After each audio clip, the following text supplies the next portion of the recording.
Hey, Bill White, thank you very much, and good evening, everybody, wherever you might be listening to New York Yankee baseball. Mickey Rivers to lead off for the Yankees. Mickey is 8 for 23 so far in this young season. Left-hand hitter, and the third baseman, Sal Bando, plays him tight down the line.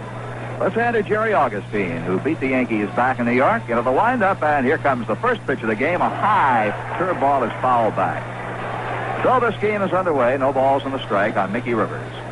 Steve Palermo, a rookie to the American League, is the plate umpire tonight.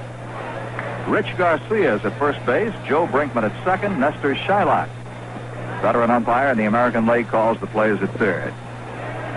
Augustine into the windup, and the one-strike deal. Breaking ball is in for a call, strike two. Rivers was bailing out. Augustine curved him beautifully right around the knees. Dick Hauser coaches at third base for the Yankees. Bobby Cox on the coaching lines at first. And now Bando backs off a couple of steps at third, even with a bag. Two-strike pitch. Bouncer right back to the pitcher. Augustine flags it down and flips it to Cooper in time. There's one away. And now Roy White. Roy is 4 for 22 so far. Switch hitter will bat right against the southpaw, Jerry Augustine. Setting the Brewers up defensively, Jim Walford is in left field. Von Joshua in center. Sixto Lezcano in right. The infield has Sal Bando at third, Robin Yount at shortstop, Don Money at second, and Cecil Cooper at first. Charlie Moore catching. And a curveball is inside. Roy White, ball one. And Bill White, White takes a pitch outside. Charlie Moore thought it was a strike. The count is 2-0. Well, I see those Oakland A's are still winning. They beat Minnesota 3-2 according to the scoreboard here. So they're now 7-1. Oh. Roy swings and misses on a fastball. The count is 2 balls and a strike on Roy White. Thurman Munson, back in his more familiar number 3 spot in the batting order, is on deck. Pitch on the way, high, 3-1. Probably should tell the fans, Frank Messer, that Reggie Jackson not playing. He's got a sore arm. He had trouble with that arm in spring training. And evidently, the soreness has come back again. 3-1 pitch, bouncing ball again back to the pitcher. Augustine has this one and throws Roy White out. Augustine made a pretty good play that time, going off the third base side of the mound to flag down a one-hopper. So 2 comebackers, 2 Yankees retired. And here is Thurman Munson. Thurman is 6 for 19. I was talking to Reggie downstairs before the ball game, and he said he didn't feel that his arm was any better or any worse than it has been for the past couple of weeks. But Billy Martin giving him a rest. Incidentally, Reggie Jackson is available to hit in the ball game should he be needed. Munson looks at a curve, and a strike is called. Chris Chambliss is on deck. No score, just underway here at County Stadium in Milwaukee, where the temperature is an official 64 degrees. 0-1 delivery. Fastball on the inside corner. Strike 2. No balls, 2 strikes on Munson. Well, maybe 64 degrees where the weatherman is, but here at the ballpark, I think it's about 10 degrees cooler. I agree with you. 0-2 on Munson. Robin Yount shades him over in the hole at short, and Augustine whips a fastball over the outside corner. Strike 3 is called. Munson beats to the plate umpire Palermo, but to no avail. The Yankees go 1-2-3, and at the end of 1/2 inning, it's New York nothing, and the Brewers coming to bat. Want to see me do something really terrific? Like what? Pay attention to the game? No.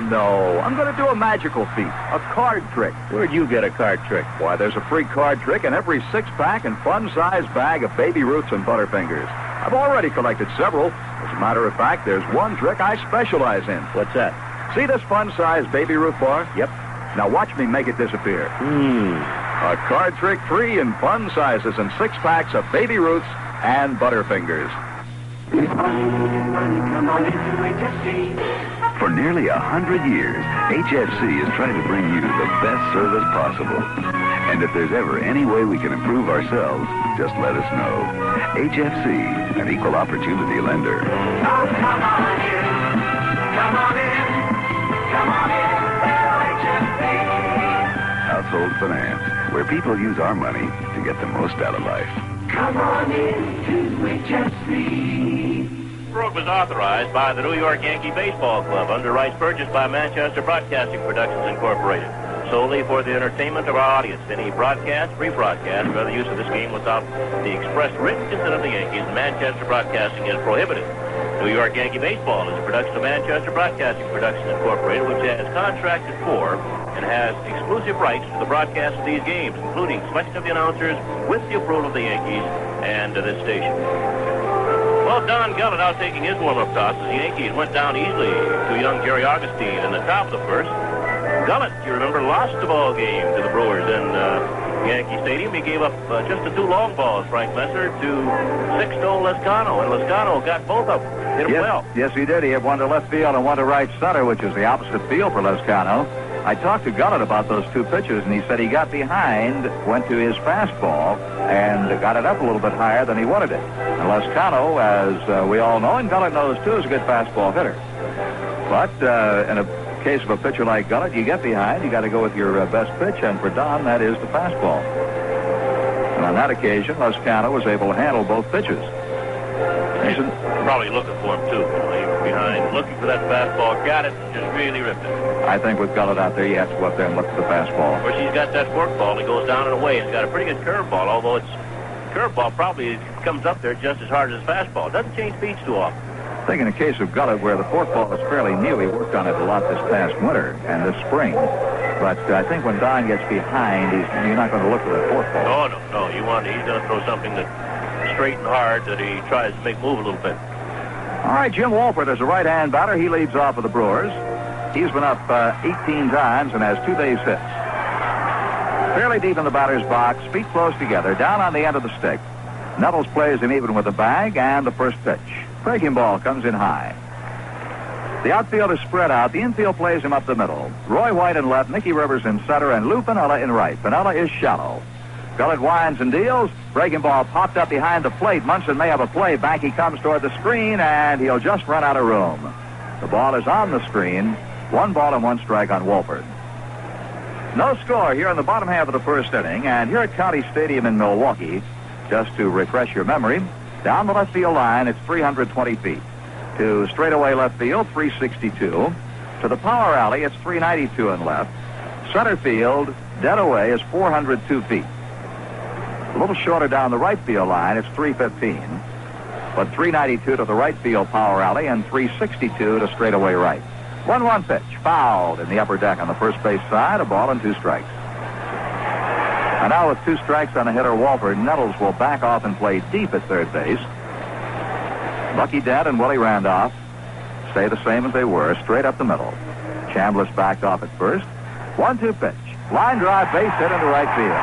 Lou Piniella plays the ball on 1 bounce, throws into second base, and Wolford is on with a leadoff single. The Yankees have to be sorry. Frank, let's be alert now. Gramus has a sign that he gives the players. He says, you're on your own. As far as running is concerned, yesterday they almost lost that way. They did a lot of poor base running, but evidently the Brewers are going to gamble a lot this year on the bases. They will gamble a lot, and as you said yesterday, Bill, even though they beat the Orioles, what was it, 5-0, they had 5 men, I believe, thrown out on the base paths.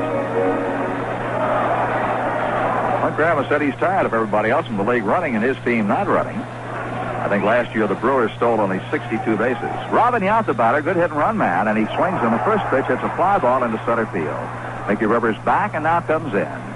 Under it, makes the catch. Wolford halfway goes back to first. So 1 out, 1 on, and Cecil Cooper will step in. Big left-hand hitting first baseman. 5 for 18, but he has yet to drive in his first run or get his first extra base hit. I believe Cooper yesterday twice scored from first base on base hits. I didn't realize he was that fast. Well, he's got those long legs, you know, and they really cover a lot of ground. A lot of big, tall guys can go a lot quicker than you think they can. First pitch to him. Misses outside. Ball 1. Gullett, a rather quick worker. Thurman Munson looks over toward the Yankee dugout. Now gives a sign. Nettles in at the edge of the grass at third against the left-hand hitter, and a pitch comes in high this time. 2 balls and no strikes. Incidentally, Bill White, a good buddy of ours, we want to say hello to right now, probably listening to our ball game at Mother Cabrini Hospital back in New York. Louis Morales of the Yankee ticket office, unfortunately, had an accident and suffered a broken arm.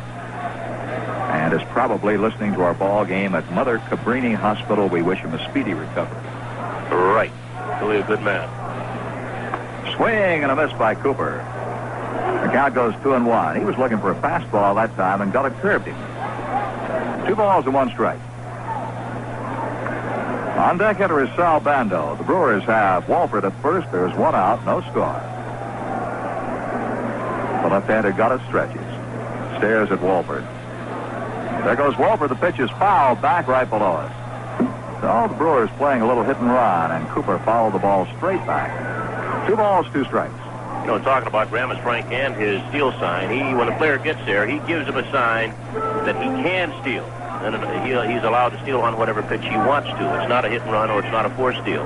But when he gets there, he gets a sign that the green light. You can steal whenever you want. I would think that would have to make it easier on the base runner. Oh, yeah, because a lot of times you have a feeling as to when to go or not. 2-2 on Cooper. There goes the runner. The pitch is taken low. Munson's throw to second base, and he's safe at second base. 1-off throw to Bucky Dent. Bucky came in front of the bag to take the throw and then tried to reach back and tag the runner, and Walford got around him. So it'll be a stolen base for Jim Walford.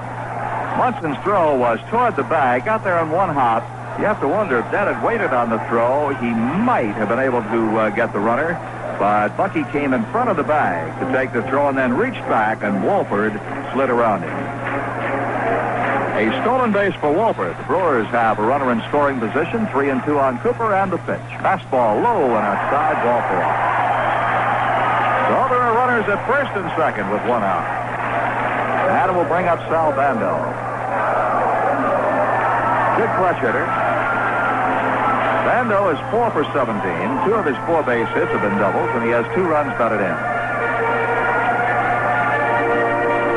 No score, but the Brewers have a threat brewing here in the bottom half of the first inning. Bando is a right-hand hitter deep in the batter's box, right foot on the rear restraining line. Gullett comes set. The left-hander's pitch. Swung on, ground ball slowly toward third. Nettles charges, only play first base in time. The runners move up as Nettles throws out Bando. Walford goes to third and Cooper down to second.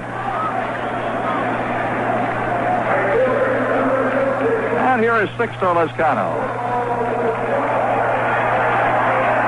Lezcano, as Bill White told you, hit 2 home runs to beat the Yankees 2-1 back at Yankee Stadium. And that ended Don Gullett, his only decision of the year, a loss.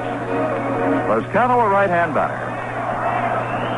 Those 2 home runs and 2 runs batted in that ball game are his only homers and RBIs. He is 4 for 18. Runners second and third. Gullett full windup. Fastball is swung on a miss. Throw to third base, save. Munson fired down to Nettles trying to pick off Walford. But Walford dove back to the bag in time. Munson and Nettles have a sign between them. Nettles gives the sign that he's got to come in behind the base runner. Munson whipped a good throw down there, but Walford was alerted, and got back. 0-1 pitch. Bounces in the dirt, blocked by Munson with his chest. 1 ball, 1 strike.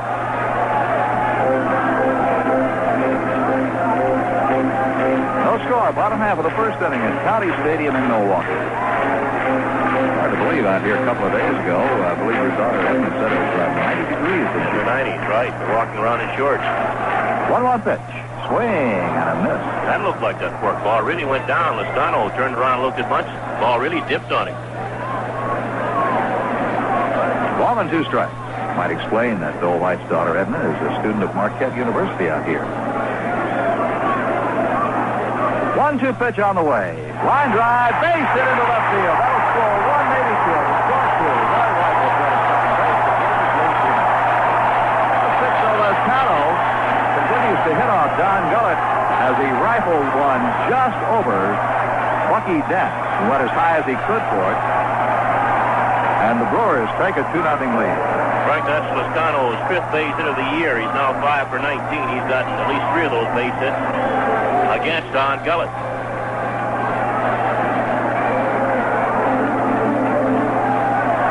And of his 6 RBIs for the year, 4 have been off Don Gullett. 2 solo homers and now a 2-run single. The batter is Don Money, a right-hand hitter. He fouls the pitch straight back in the upper deck. Money has been up 16 times with 5 hits. 2 2 doubles, 1 triple. No runs batted in. He cuts a look down at third base coach Jimmy Bragan. First base coach on this club is Frank Howard, former first baseman for the Dodgers and Senators. No balls and a strike. The set by Gullett, the check of the runner, the pitch, foul ball at the plate. He fouled it straight down and hit money. Out in left field, Roy White plays well around toward the corner. Rivers straight away in center, and in right field, Lou Piniella may be about 3 steps toward center field and shallow. There is a gap in left center as White protects the corner. 2 outs. Lezcano leads at first base, and the pitch taken high. Lezcano bluffed going to second base that time. Took a couple of quick steps and stopped. Brewers with 2 runs here in the first lead the Yankees 2-0. The stretch by Gullett, the left-hander sets at the belt. The kick, the pitch, the runner going, pitches outside. Munson's throw, they should have him. And Willie Randolph applies the tag. That retires the side. Munson throws out Lezcano. The Brewers come up with 2 runs on 2 hits. They leave nobody on. At the end of 1, it's Milwaukee 2 and the Yankees nothing. Here's something you ought to know. The fresher your spark plugs, the better your car's mileage. It's just that simple. Fill her up with Champion. Pull out the old, plug in the new. Fill her up with Champion. The folks at Champion tested cars like yours all across the country. They found that replacing worn plugs with a fresh set of Champion spark plugs can improve your mileage and performance. So if that sounds good to you, fill her up with Champion, the world's #1 seller. Fill her up, fill her up, fill her up with Champion. Pull out the old, plug in the new. Fill her up with Champion. Pull out the old, plug in the new. Fill her up with Champion. Fill her up with Champion. Fill her up with Champion. As all you Yankee fans know, it's a great feeling when the home team makes good. They're your guys, and you're mighty proud of it. That's reason enough to drink Rheingold, our local beer, but there's even a better reason. Because Rheingold is made locally, it's bound to be fresh. After all, it doesn't have far to travel from the brewery to your tavern or store. Fresh and refreshing Rheingold Extra Dry beer is the quickest, surest cure for a thirst. Won't you try Extra Dry Rheingold beer? Rheingold Brewing Incorporated, Orange, New Jersey. Chris Chambliss leads off the second inning for the Yankees, left-hand hitting first baseman, and the first pitch is in the dirt. Ball 1. Chambliss is 2 for 22. It's hard to believe that the big guy has only 2 base hits, but he'll come around. He takes a strike. It's like a slider that time from the left-hander Jerry Augustine. And the count evens 1-1.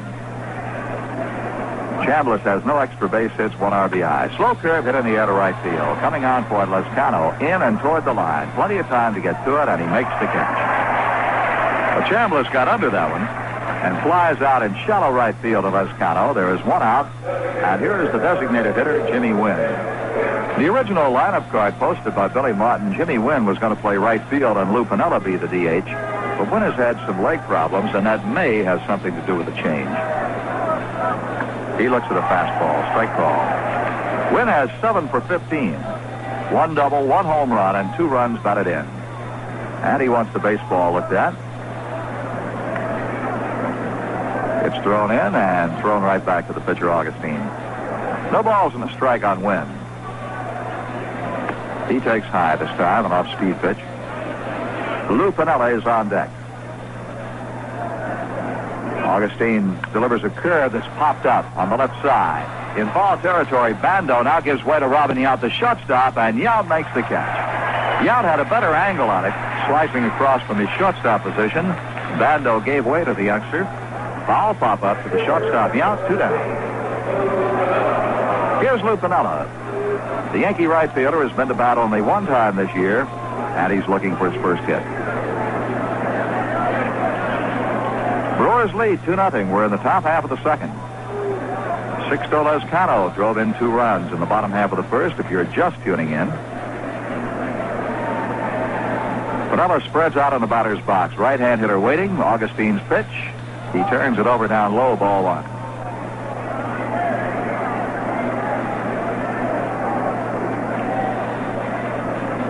There's a fastball for a strike, and the count evens 1-1 on Pinella. The Mets lost to the Cubs this afternoon at Shea, 8-4. That's the final. Dodgers beat the Giants 7-1. 1-1 pitch. Fastball inside.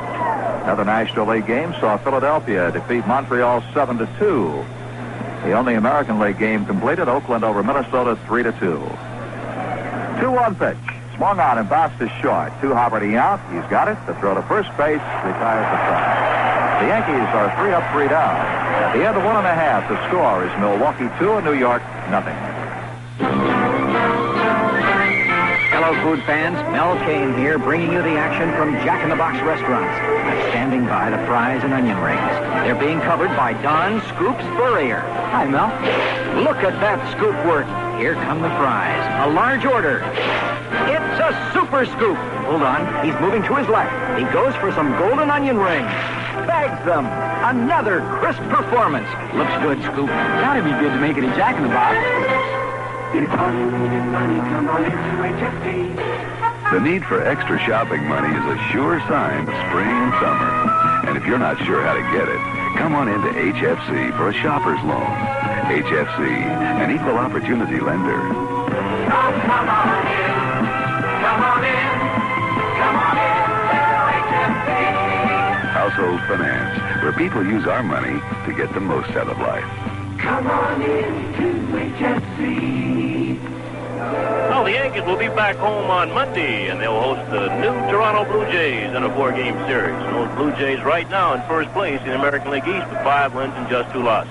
They can come out and see the new Blue Jays. Their first trip to the stadium, that's Monday, and they'll be there Monday through Thursday. And all those ball games will begin at 2 o'clock. Chance to welcome home Otto Velez and Jim Mason. That's right. Otto Velez pinch hit a home run to win for the Blue Jays yesterday and put them in first place in the Eastern Division of the American League. Don Money steps in as we go to the bottom half of the second, and he looks at a curve down lower. That may have been the forkball. If it was the forkball, Gullett had taken something off of it. Money was up when Lescano was thrown out stealing by Munson. And this pitch is inside. The count goes to 2 balls and no strikes. Bucky Dent well over in the hole against Don Money. We told you before, White plays him in the corner and left. Curveball popped up. This could be playable. Foul territory near the first base dugout. Chambliss. Chris is there. One-hand grab. That retires Money, 1 away. And we'll look at Steve Bry, the designated hitter, getting his first start. Bry is a right-hand batter. He's been up 1 time as a pinch hitter, and he's looking for his first hit. Well, the Brewers have an interesting situation with Danny Thomas, who would normally be their designated hitter, right? Yes, Danny, we'll talk about him in just a moment. Here's the first pitch.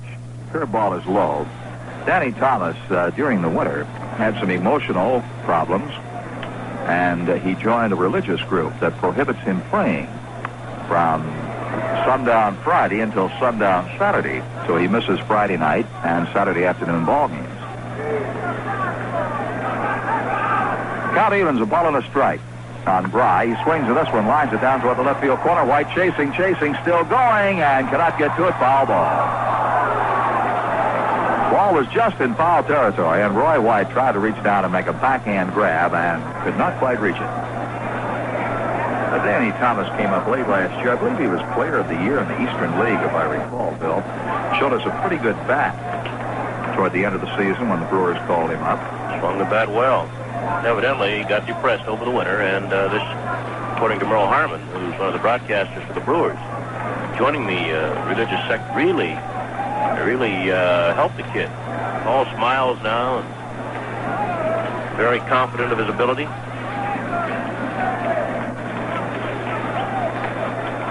Gullett's 1-2 pitch. Swing and a miss as he took something off that pitch, and he had Bry well out in front of him. So Don Gullett picks up his first strikeout.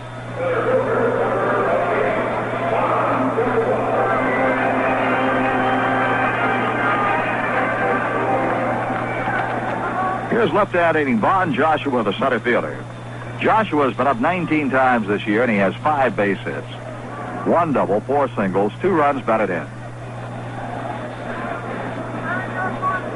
Gullett's first pitch to him. Breaking ball is low.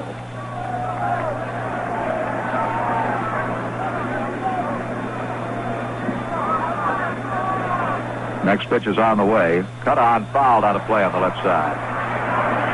Danny Thomas belongs to the Worldwide Church of God. You know, continuing to talk about Danny Thomas, Frank, he won the Triple Crown last year in the Eastern League. He was Player of the Year, batted .325 at 29 home runs, and drove in 83 runs for Berkshire. This pitch is up high, and the count goes to 2 balls and a strike on Vaughn Joshua.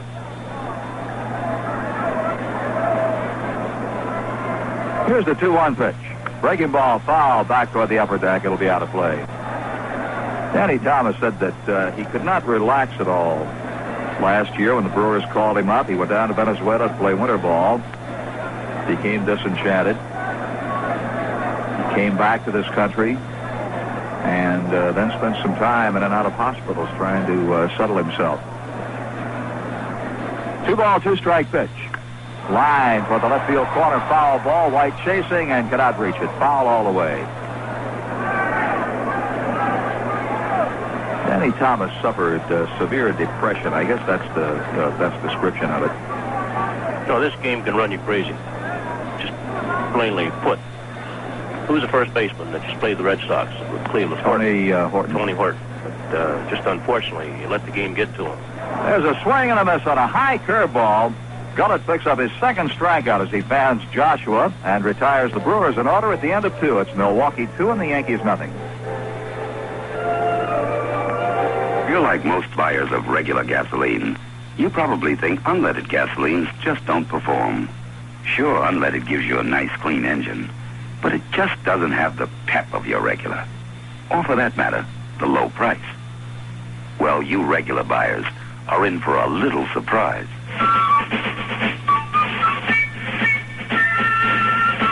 Getty Unleaded Regular. Getty's unleaded gasoline has a high enough octane to be classified as regular. Most unleadeds don't. Yet Getty Unleaded Regular actually sells for less per gallon than most other major unleadeds. So if you want the octane performance of regular, plus the clean running smoothness of unleaded, and you want to pay less, you want Getty Unleaded Regular. Getty. Once again, we've got what's best for your car.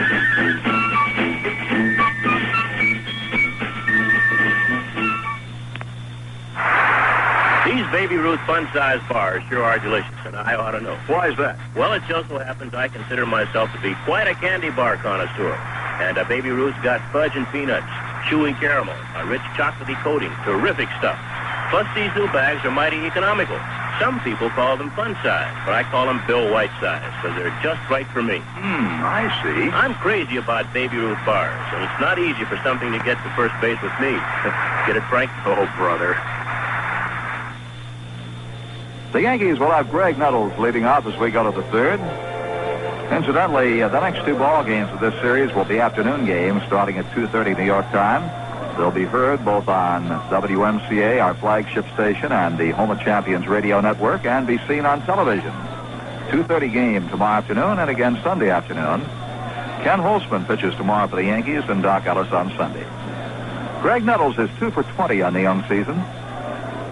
Left-hand hitter, 2 singles, no runs batted in. The first pitch from Augustine. Curveball hit in the air to fairly deep right center field, but within range of Les Cano. The right fielder is over, waiting, and he has it. So Augustine has retired the first 7 Yankees in order, and he'll pitch now to Willie Randolph, the Yankee second baseman. Willie, very happy young man after getting 3 base hits out in Kansas City night before last.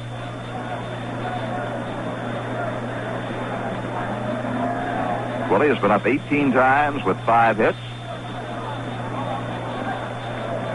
1 triple, 2 runs batted in.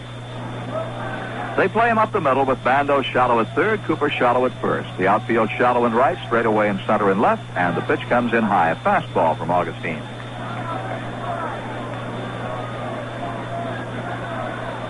1-0 delivery. Hit on the ground. A shortstop. Played on the second hop by Yount to throw to first base and Randolph out.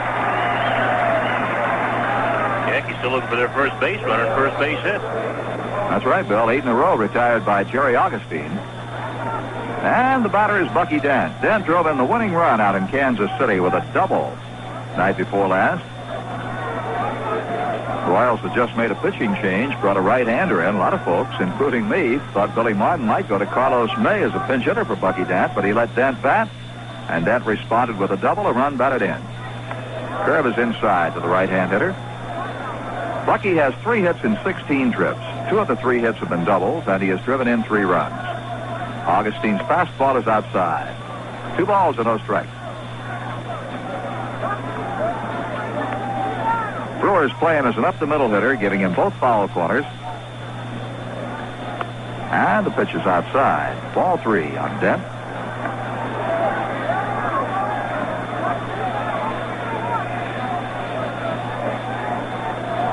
Three-0 delivery. Strike call. And that was a breaking pitch. So the left-hander Augustine, curving him on 3-0, gets a strike. The wind-up 3-1 delivery. High ball 4, and the Yankees have their first base runner. Bucky Dent trots down to first. We'll trot out for a station break on the New York Yankee Home of Champions Radio Network. WMCA, Strauss Communications in New York. This is Mel Allen. If you have a package that has to get somewhere fast, call in the Air Force. Emory, the Air Force and Air Freight. Trotting time's over. Back to Mickey Rivers. Quick bounce back to the pitcher his first time up. Dead at first. 2 outs, and the pitch is swung on and missed. Looked like a pretty good slider that time from Augustine.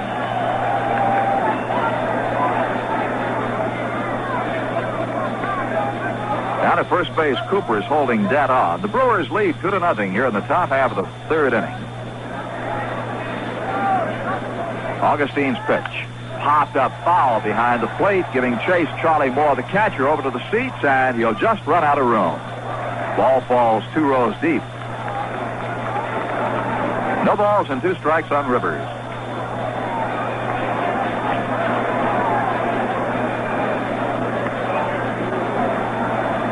Bucky Dent down at first base. Kid lives dangerously in the off-season, Bucky Dent, Bill. You know what his hobby is? Shark hunting. Shark hunting? Yeah. Down in Miami? Yeah. The water belongs to the shark. That's right. As far as I'm concerned, it does. Now, if he can walk, then I'll fight him or hunt him. With shotgun or rifle. 0-2 pitch. Your curve is outside. A ball and 2 strikes on Rivers. But I'm not going to go down there to look for it.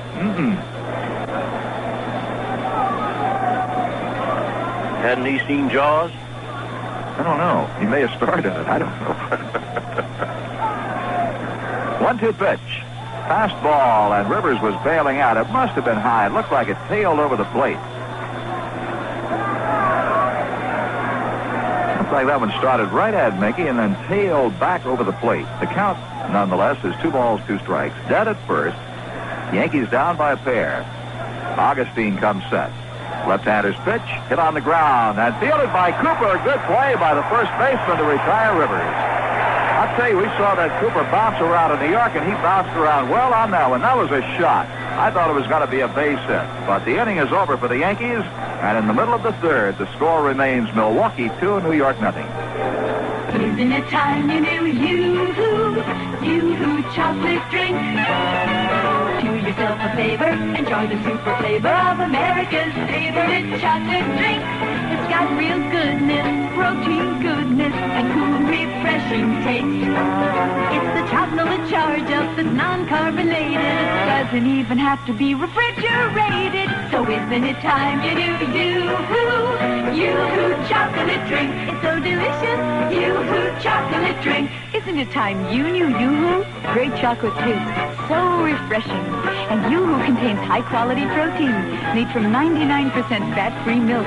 Yoo-hoo is not carbonated, needs no refrigeration before it's open. Get Yoo-hoo and keep your action going. So isn't it time you knew Yoo-hoo chocolate drink? It's so delicious, Yoo-hoo chocolate drink. Yoo-hoo! Yoo-Hoo is another fine product of Iroquois brand. Well, the first Senior Citizens Day will be on Wednesday, April 20th, when the Yankees play host to the new Toronto Blue Jays. All fans 60 years of age or over will be admitted to 50 cents to outfield box seats. So don't forget, the first Senior Citizens Day, that'll be Wednesday, the 20th of April, game time 2 o'clock. And, of course, the Yankees will have 7 Senior Citizens Day in the 1977 season. Right? Okay, Bill White. Charlie Moore, the catcher, leads off the bottom half of the third for the Brewers. Moore batting ninth in the order. He has been up 15 times with 1 hit. Right foot is back as far as it can go in the batter's box, very deep. Gutted winds, and the pitch to him, fastball, is foul back. That'll be out of play, right in front of our booth. Cue ball put in play by the plate umpire, Steve Palermo. Incidentally, Steve was telling me before the ball game that his mother and dad can listen to the ball games up in Oxford, Massachusetts, and his wife listens, of course, over in Milltown, Connecticut. You better not say anything bad about it. Never say anything bad about the umpire. Oh, yeah, I do. No, you don't. 0-1 pitch from Gullett. There's the forkball down low. Ball and a strike.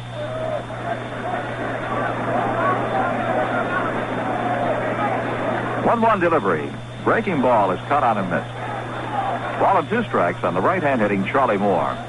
The Brewers scored 2 runs in the first. Walford led off with a single. He stole second. With 1 out, Cooper walked. Bando bounced slowly to third with the runners moving up. Swing and a foul back off Munson. And Sixto Lezcano brought the runners home from third and second with a solid base hit into left field. Lezcano a moment later was thrown out stealing. But the Brewers have the 2 runs in the bank. They've had pretty good pitching in the early games. The 3 runs the Yankees scored against Milwaukee opening day are the most runs scored in a game off the Brewers. Ground ball back to the mound. A sprawling stop by Gullett. He throws out Charlie Moore. Gullett dove off the mound of the third base side to come up with that ground ball in the webbing of his glove. If he'd had that glove on the left hand instead of the right hand, he never would have got to the ball. Good play by Gullett. Brewer pitching staff, Bill points out to me, has an earned run average of 1.43. And that doesn't account what Augustine is doing so far either. It's probably lower than that now. The batter is right-hand hitting Jim Wolford, and a breaking pitch is in the dirt, ball 1. You know, he said for several years, Bill, the Brewers seem to be just maybe 1 or 2 pitchers away from being contenders. Well, now they've changed a lot of their regulars. They got rid of Porter. 1-0 delivery, bunted down the third baseline foul. And, you know, they had some good-looking young kids in this ball club at one time. Well, they never really improved, though. No, Garcia? They went down. Porter, Garcia, a kid named Bob Coluccio. Yeah. And they had good first or second years and then never seemed to come on. They really went downhill afterwards. Brewers now look like they might be a real contender. 1-1 pitch. Swung on and looped over Dent's head, base hit into left center field. Mickey Rivers charges into field the ball. And Walford is on. He is 2 for 2. That's his 4th hit of the season. Brian Quayle as Bucky Dent went back and the ball was just over his head.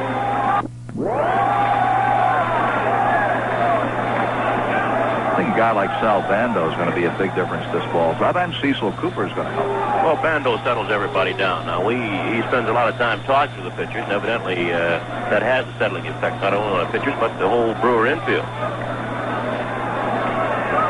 Robin Yount, the batter, and the first pitch to Robin, a fastball, is low, ball 1. Yount flied the center his first time up, so he is 0 for 1. He takes a look now at third base coach Bragan. As we mentioned earlier, and will continue to do, the Brewers this year are a running ball club.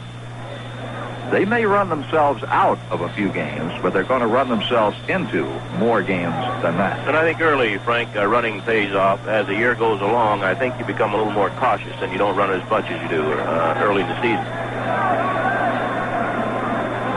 We'll watch the runner. The pitch is swung on and missed. A foul ball right at Munson's feet, in and out of the mitt. Count is 1 ball and 1 strike on Robin Yount. You get that guy at first base running, a lot of things can happen. The pitcher's got to think about him. The infielders are moving around.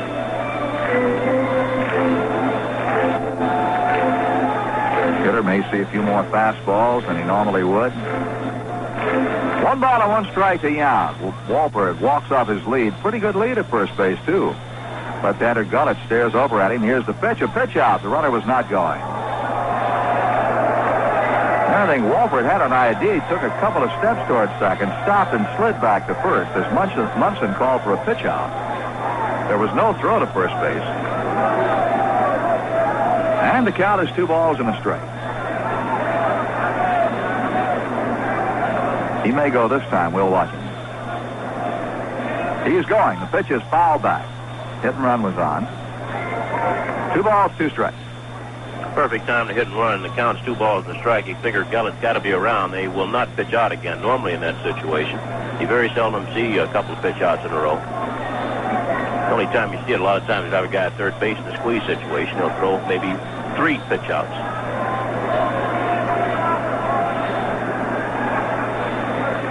There was an occasion last year, and it happened, I believe, right here at County Stadium. We'll talk about it. Right now, the 2-2 pitch. Foul back by Yount. Brewers had a runner at third. I believe Don Money was the batter. Of course, everybody knows Money is a good batter. They put the squeeze on, and it worked. Billy Martin said after the ball game that from the bench he had signaled for a pitch out, and I believe Munson did not pick up the sign. Billy said in the situation he was going to pitch out 4 times in a row. If he walked Money, he didn't care. Right. He was going to pitch out 4 straight times. 2 balls and 2 strikes on Yount. Walford at first, 1 out. There goes Walford. The pitch is taken for a ball. Throw to second base is high and would have sailed to center field if Randolph had not backed up Dent on the play. So Walford has his second stolen base in 2 attempts. And the Brewers are 2 out of 3 in stolen bases in this game.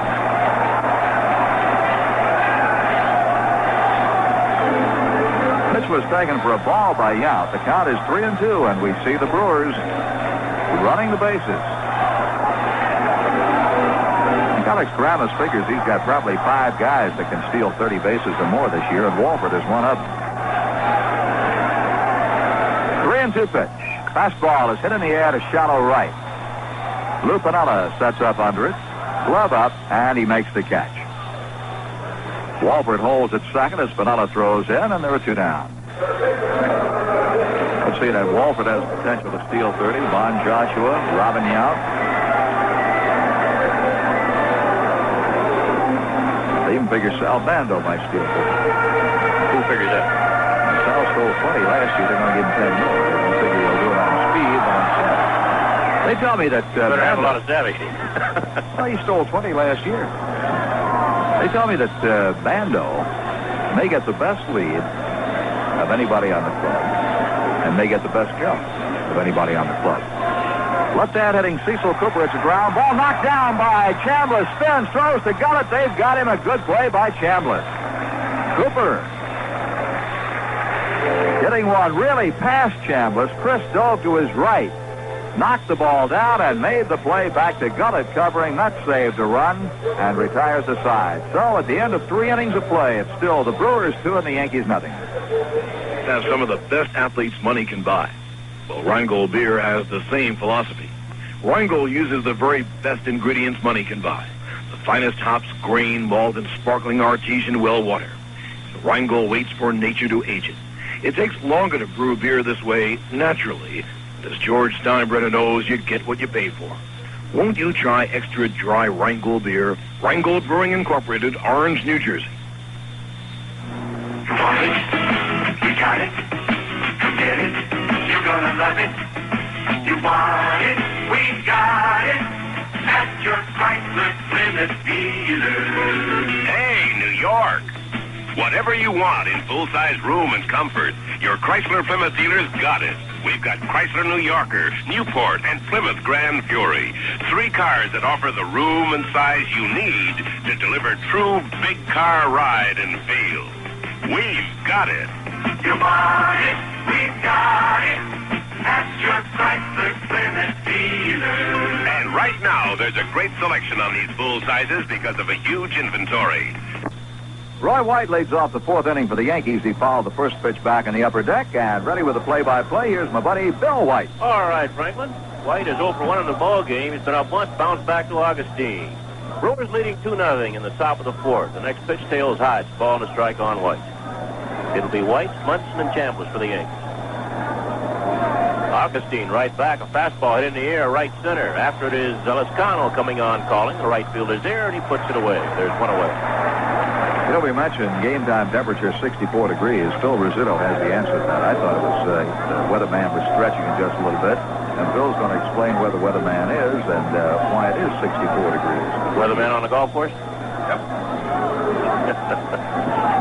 Thurman Munson steps in. He was called out on strike for the That's first true, inning. Bill. 15 miles from here, it's 15 degrees warmer on the golf course. Away from the lake. Munson takes a strike. No balls on the strike on Munson. One out, nobody on, playing the fourth inning. The Brewers leading the Yankees 2-0. They got those 2 runs in the bottom of the first against Don Gullett. Augustine now taking a long time. Gets his sign. Rocks, kicks, and deals. The fastball is high. It's 1-1. Well, Oakland beat Minnesota 3-2. In the American League, the National League, the Cubs beat the Mets 8-4. The Dodgers beat the Giants 7-1.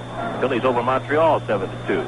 Curveball hit in the air deep down the left field line. Wolford zapped it in the corner. He's there now on the warning track. In the middle of the track, he's got it.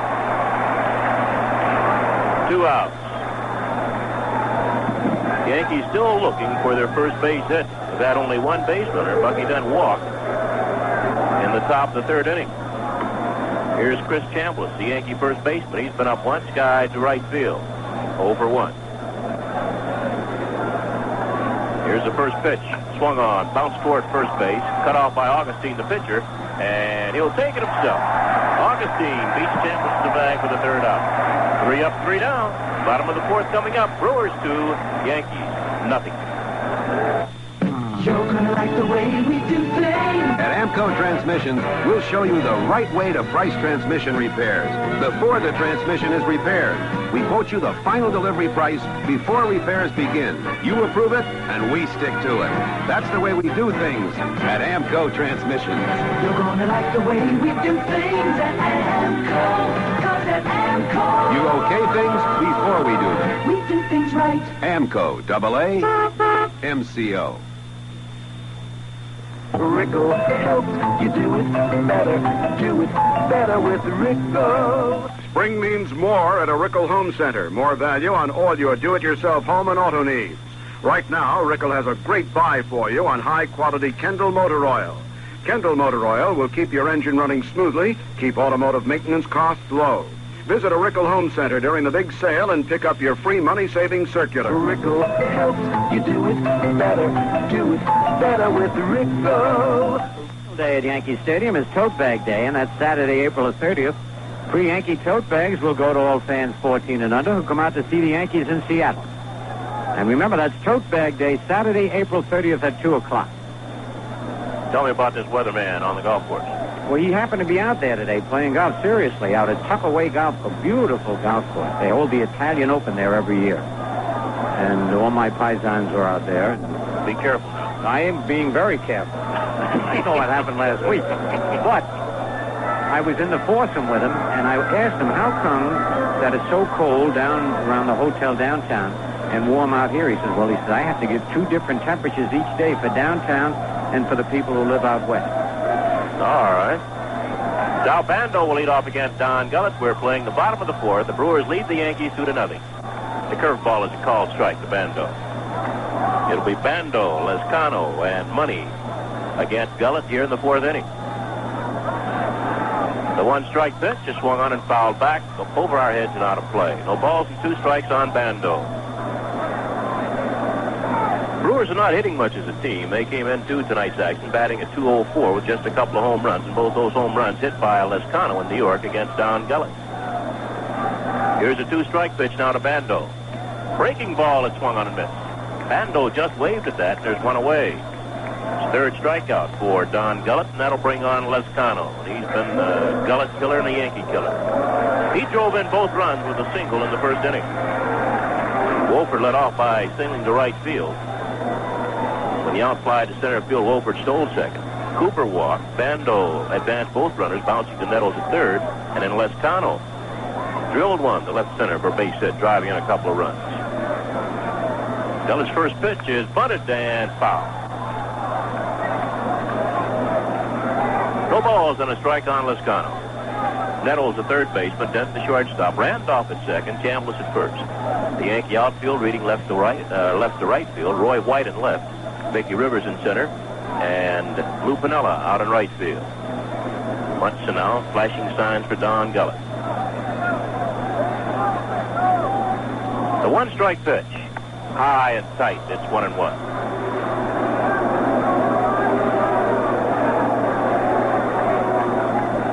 Lezcano's a right-handed batter.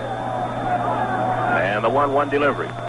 Breaking ball hit in the air to left field. White going back. Rivers back over there near the 392 mark. White calling, and he's got it.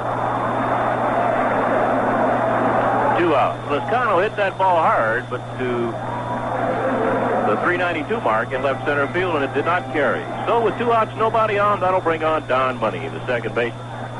Money fouled out the first baseman, Chris Chambliss, leading off the second inning, so he's 0 for 1.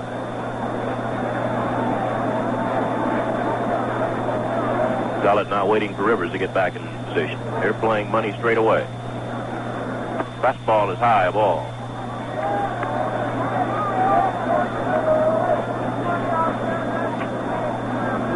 The 1-0 pitch to Money.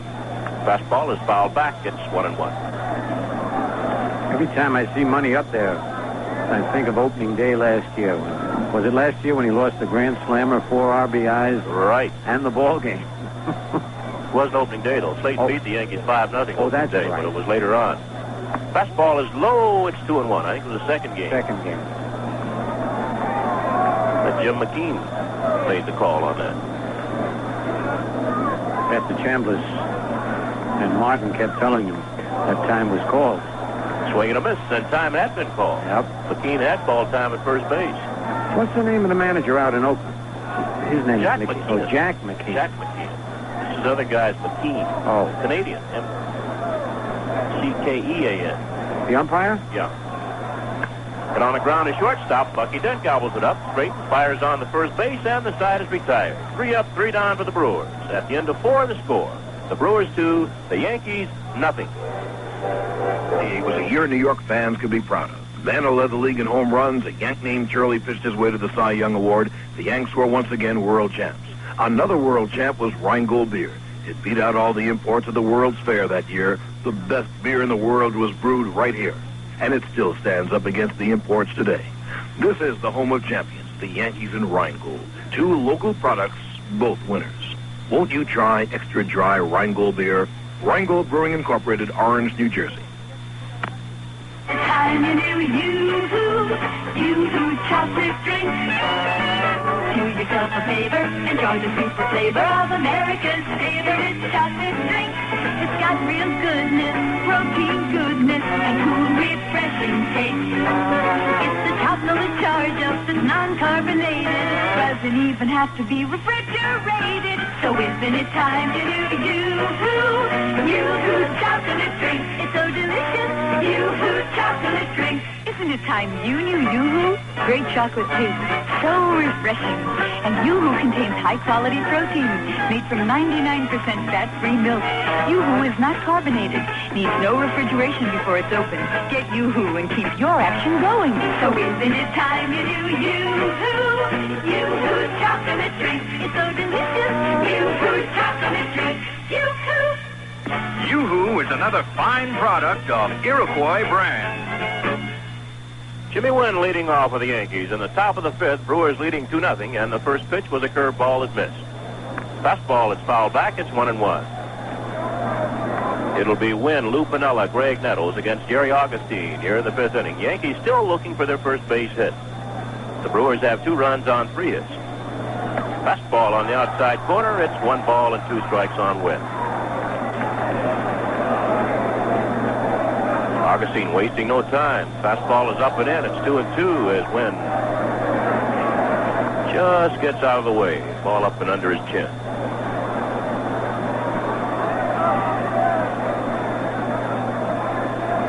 Here's the 2-2 delivery. High, 3 balls, 2 strikes. The Yankees have had just one base runner. That was Bucky Dent, who walked in the third with 2 outs. And the payoff pitch to Wynn. High ball 4. So Wynn walks leading off the 5th inning, and that'll bring on Lou Piniella. Lou's been up once, bounced to short. He's 0 for 1. Dick Hauser coaching the third base for the Yankees, and Bobby Cox coaching at first. They've been lonesome tonight.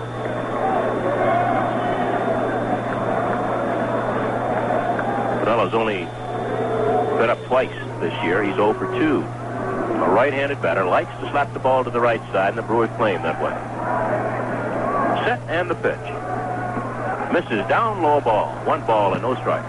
Yankees down 2-0, playing the top of the 5th. They've got Wynn at first base, nobody out. Cooper holding.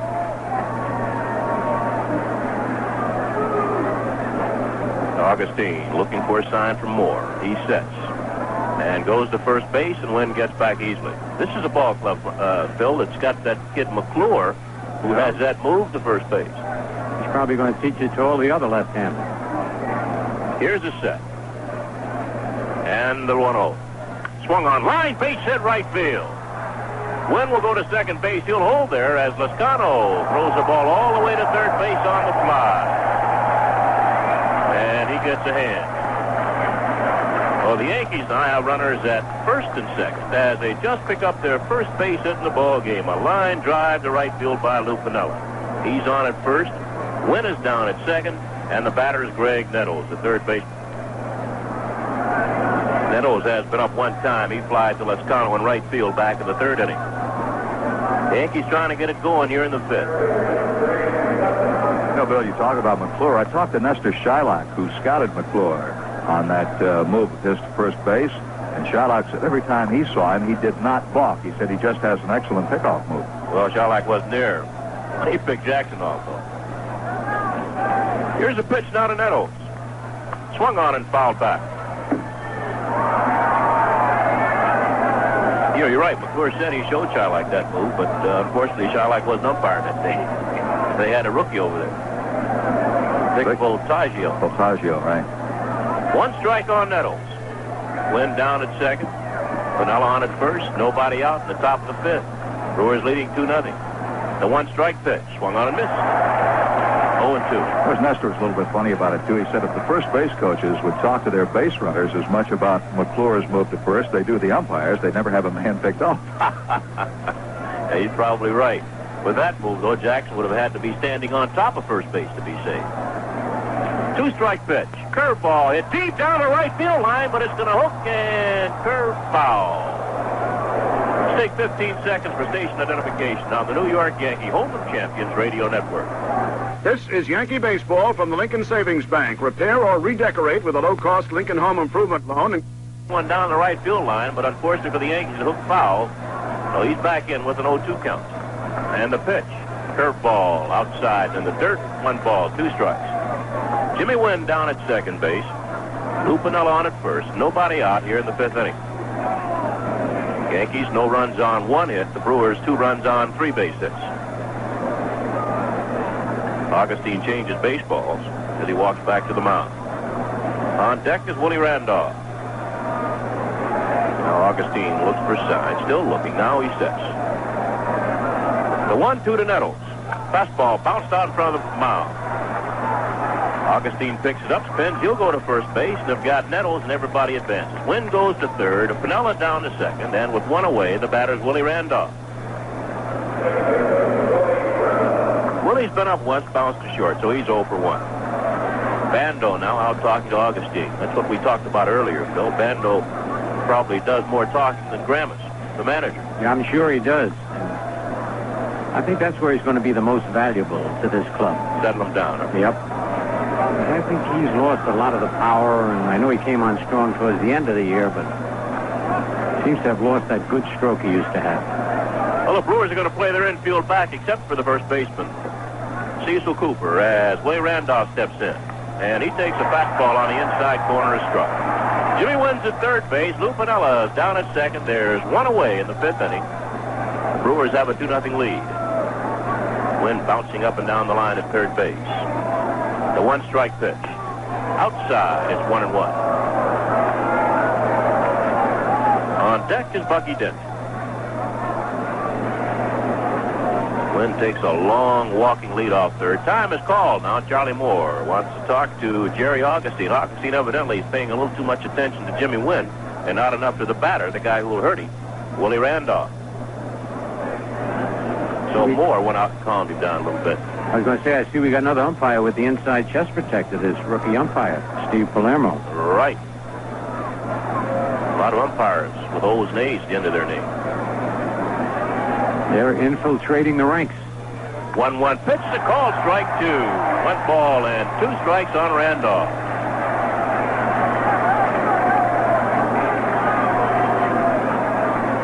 Augustine still looking over his shoulder at Jimmy Wynn. Now he looks for a sign. Rocks kicks and deals a 1-2 pitch. High, 2 balls, 2 strikes on Randolph.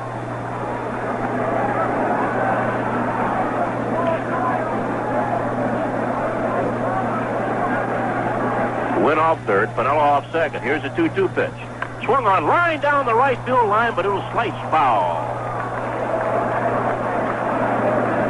Well, the Yankees have come close twice. Nettles just missed a home run down the right field line.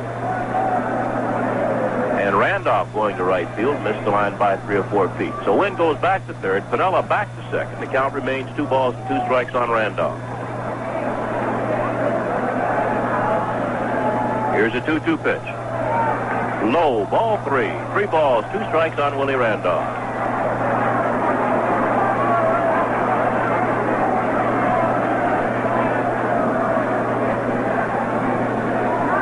Augustine still looking at third base at Jimmy Wynn. Now he gets back up top and gets his sign. He's in the windup. Here's a payoff pitch. Swung on it in the air to center field. That'll be far enough to score 1 run. The right fielder Lescano over in right center calling. He's got it. Tagging at third, trying to score his Wynn, and he'll make it easily. And on the throw, as Lescano threw home, Pinella alertly tagged at second base and went on to third. So the Yankees are on the board. The Brewers now lead it 2-1. Give Randolph a sacrifice fly and a run batted in. So with 2 outs, Pinella over at third base. That'll bring on Bucky Dent.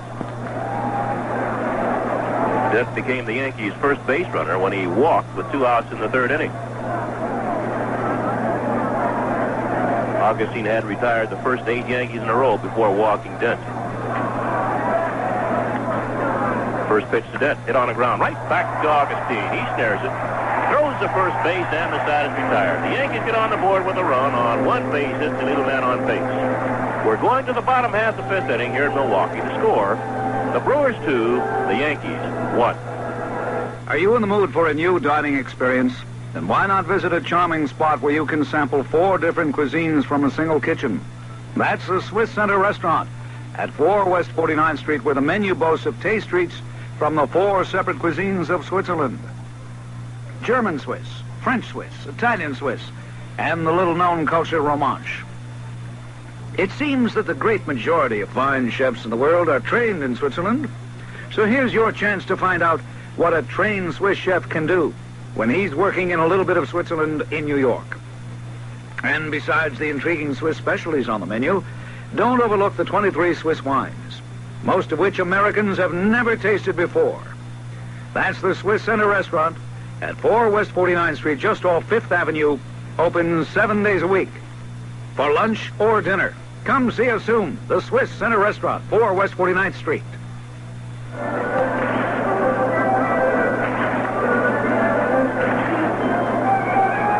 Well, down Gullett.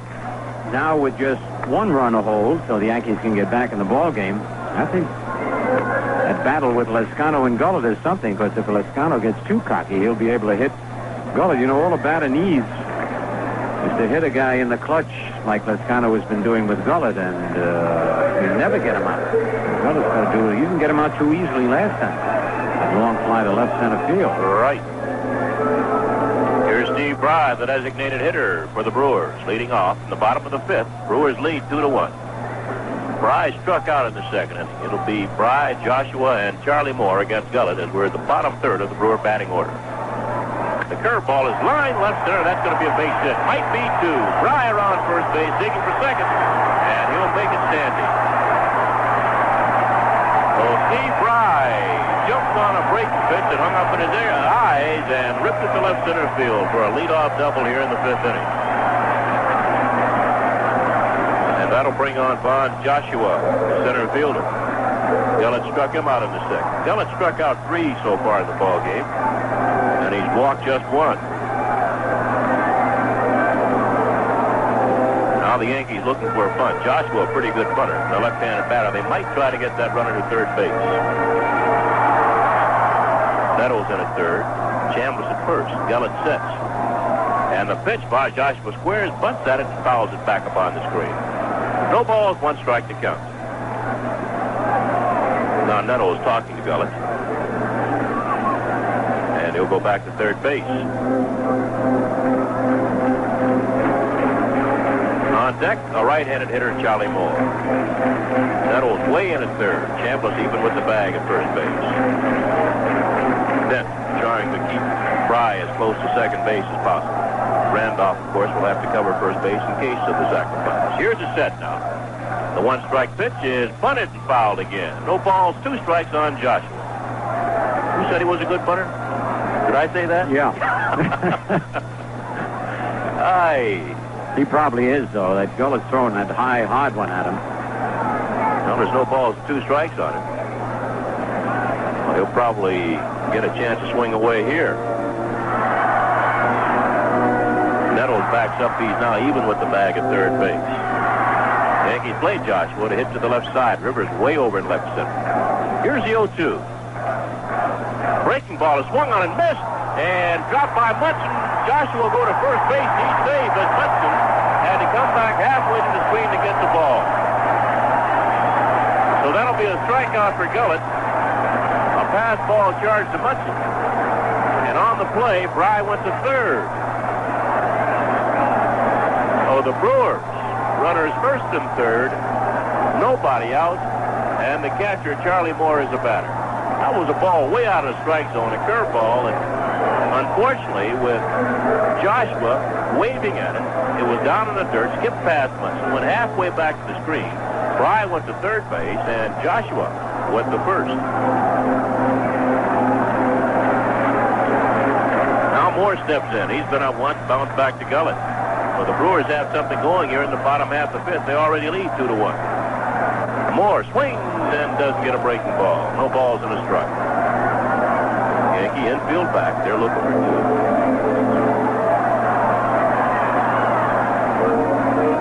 Although Dent and Randolph now cheat a little bit towards second base. They might be in a step. Chambliss holding on Joshua first as he bounces off the bat. Fry off third. Nobody out. The 0-1 pitch swung on and fouled off right side. No balls, 2 strikes on Moore.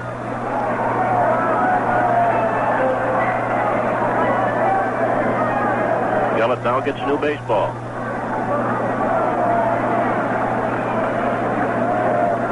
Now Nettles backs up at third base. Now the infield on the left side as Bucky Dent looking over the Yankee dugout. They're going to move in on the left side, and Randolph's the only infielder back. Now they move Randolph in. As Gillett sets. The 0-2 pitch. Breaking ball hit on the ground to middle. Base hit. 1 run will score. Joshua around second base.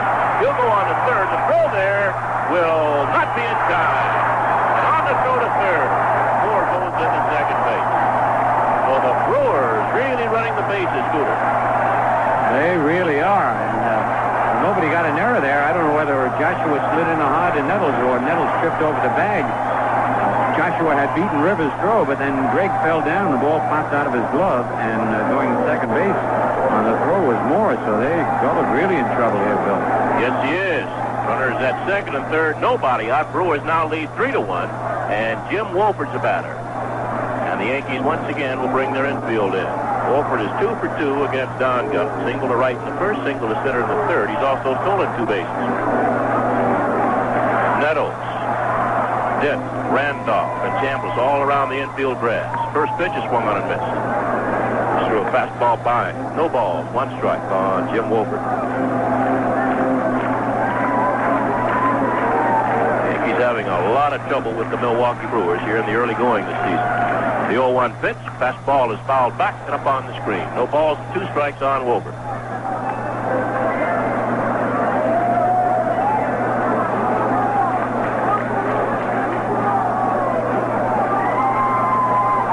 Gullett now with the new baseball.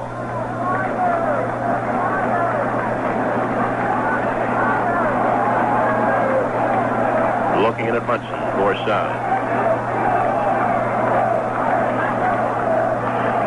Still looking. Now he's in the windup, and the 0-2 pitch to Wolpert. Too high, 1 ball, 2 strikes. Last year, the Yankees had an excellent season against the Brewers. They won 13 of 18. So far this year, the Brewers took 2 of 3 in New York, and they're leading this one 3-1 in the bottom of the 5th. The 1-2 pitch, fouled off. Wolpert went out a bad pitch and fouled it back. The count remains a ball and 2 strikes.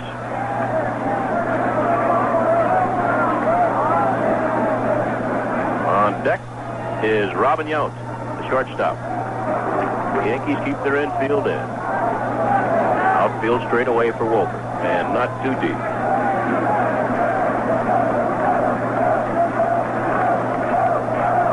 Now time is called as Wolpert backs up. And now he gets back in. And the 1-2 pitch. Fastball is fouled back again. Wolpert hanging in there. And time is called now. Munson wants to talk to Don Gullett. Steve Palermo, the home plate umpire, gives time.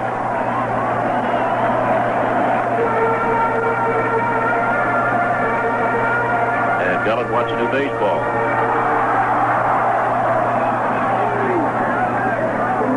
Jimmy Bragan talking to Von Joshua, third base. Jimmy Bragan, the third base coach. Frank Howard, the first base coach. Here's the 1-2 pitch. High and away. It's 2 balls, 2 strikes. Yogi Berra asked big Frank Howard how much he weighed. Around 200. Frank said no. He said if I hit what I weighed, I'd be in the top 10. He weighs in at 302. Fastball is outside. 3 balls, 2 strikes on Wolpert. And he's lost 20 pounds. Oh, boy.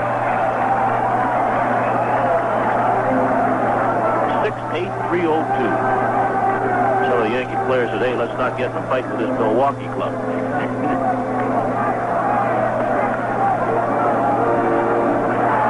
Can you imagine Howard playing in Japan a year? Yeah, they must have thought he was with the Ringling Brothers, Bonham and Bailey Circus, big as he is. Here's a payoff pitch now to Wolpert. Swung on and fouled back, jammed him with the fastball. The count remains 3 balls, 2 strikes. Joshua at third base. Moore down at second. Nobody out. Brewers ahead 3-1 in the bottom half of the 5th inning. Once again, Gullett gets a new baseball.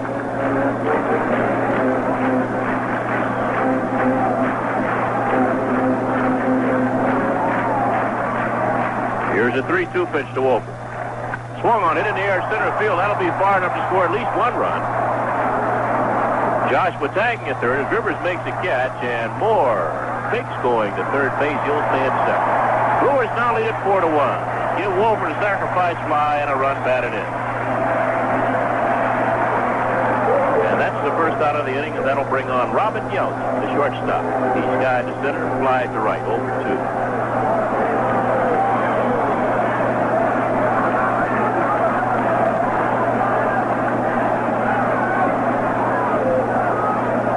The Yankees will be back home Monday afternoon against the Toronto Blue Jays.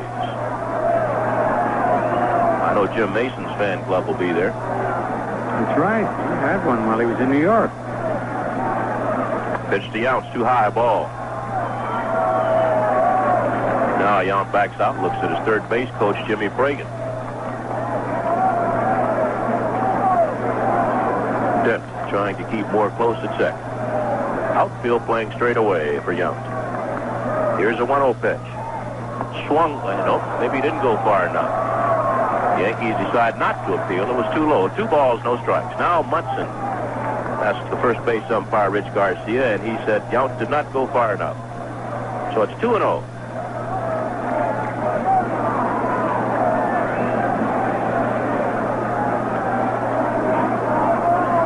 And now the set by Gullett. The checker, the runner off second.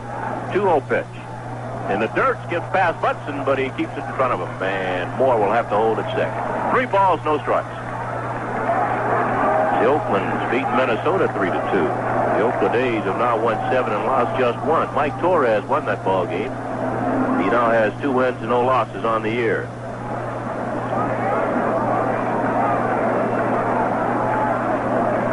Cubs beat the Mets 8-4. The Dodgers beat the Giants 7-1. And the Phillies beat Montreal 7-2. With Steve Carlton even his record out of 1 win and 1 loss for 1977. That was the Phillies' first win of the year. They're now 1-4. 3-0 pitch is outside and high. Ball 4. Robin Yount walks. So the Brewers runners at first and second. And with 1 out, the batter is Cecil Cooper, the first baseman.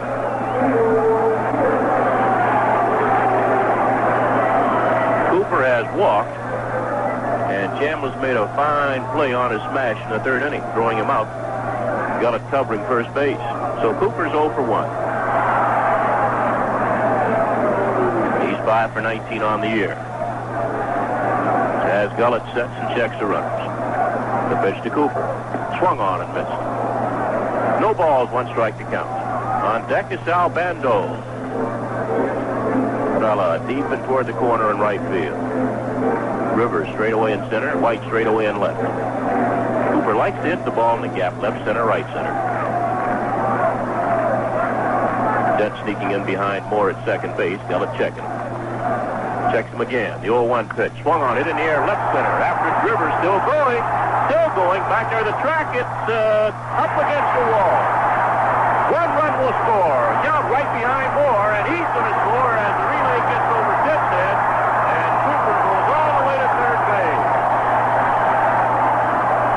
And the Brewers now lead it 6-1. That ball hit a long way into left center field. White almost got to it. The ball was over his head and up against the wall, and Cecil Cooper has just tripled in 2 runs.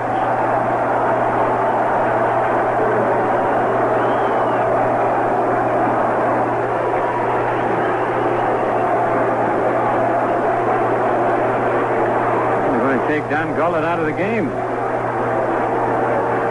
You mentioned that Cooper likes those power alleys in left center and right center, and that was right in left center, right in front of the 392-foot sign, but it looked like a little bit of a mix-up. Roy got there, and then Rivers coming in back of him, and Roy wasn't sure he'd run into Mickey or the fence. Well, these Brewers remain tough, and now the new pitcher is making his way to the mound. Rickle helps you do it better. Do it better with Rickle. Spring is here. Time to check out the automotive department at a Rickle Home Center. You'll save a lot. Rickle features Lee oil and air filters, the ones professionals use. Lee filters are easy to install and fit almost every make and model of car. There's a big sale at Rickle now and a free circular waiting for you. Save on more of the things you need for spring at Rickle. Rickle helps you do it better. Do it better with Rickle. You're gonna like the way we do things. And you're gonna like when we do things at Amco Transmissions. Because if you take your car to Amco in the morning, chances are you'll have it back the very same evening. That's 1-day service. And that's just another reason we're the world's largest transmission specialist. You're gonna like the way we do things at Amco. 'Cause at Amco, We get most cars done in 1 day. we do things right. Amco, AA, MCO. Well, Don Gullett got roughed up in the 4 1/3 innings that he pitched. He's been charged with 6 runs in the ball game, and all of them, well, I better check that. 1 is unearned. That's right, Joshua would be unearned because of the pass ball by Munson. He's also given up 6 base hits. So he struck out 4 and walked 2.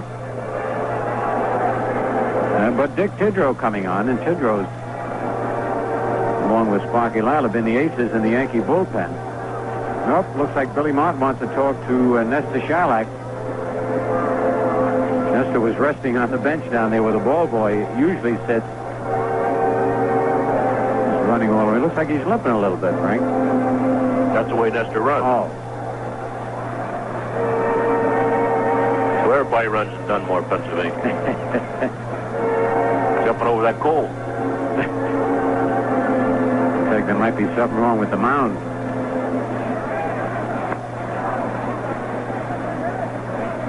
I don't think he's going to do anything about it.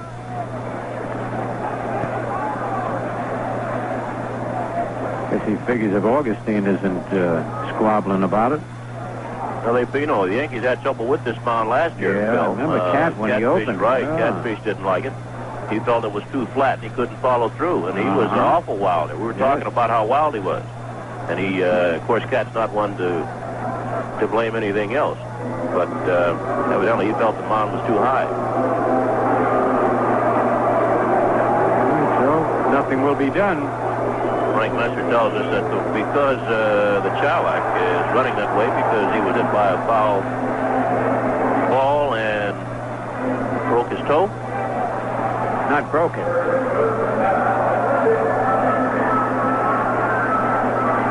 All right, Sal Bando in, a runner at third base. One out, Yankee infield in once again. Dick Tidrow. Sal Bando, who's bounced to third and struck out.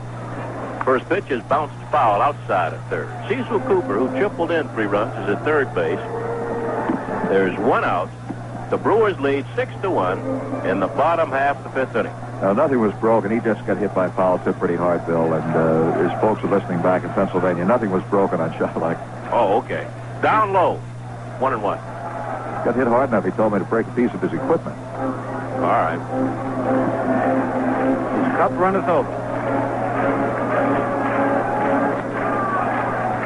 Here's the 1-1 pitch to Bando. Swung on, popped up.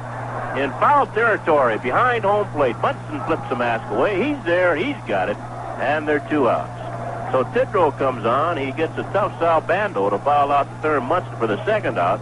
Cooper has to hold at third base, and that'll bring on 6-0 Lescano.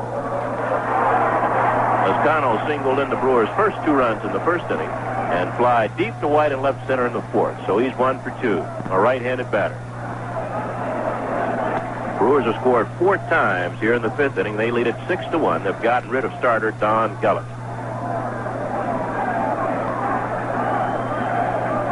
Lescano stands even with the plate, crouches a little bit, and here's the first pitch to him. Curveball is fouled off. No balls and a strike. Steve Palermo, the home plate umpire, bounces out, looks at the ball. He'll throw it out. And Tidrow gets a new baseball.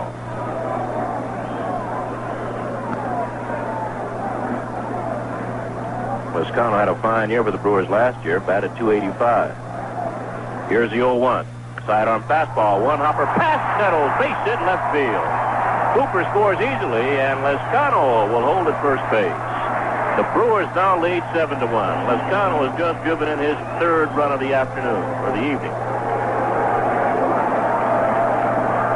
He now has 5 runs batted in, and all 5 of them against Yankee pitching. Let's take 15 seconds for station identification on the New York Yankee Home of Champions Radio Network. WMCA, Strauss Communications in New York. This is Mel Allen. Thanks to Emery's computer tracking system, no matter where your package is, you can always touch base with it. Emery, the Air Force in air freight. And he takes up an end. Money charging after a fastball. Just got out of the way of a high, tight fastball. Don has fouled out the champ, was bounced to short. He's 0 for 2, and he's the 9th Brewer batter here in the 5th inning. They scored 5 times. They lead 7-1.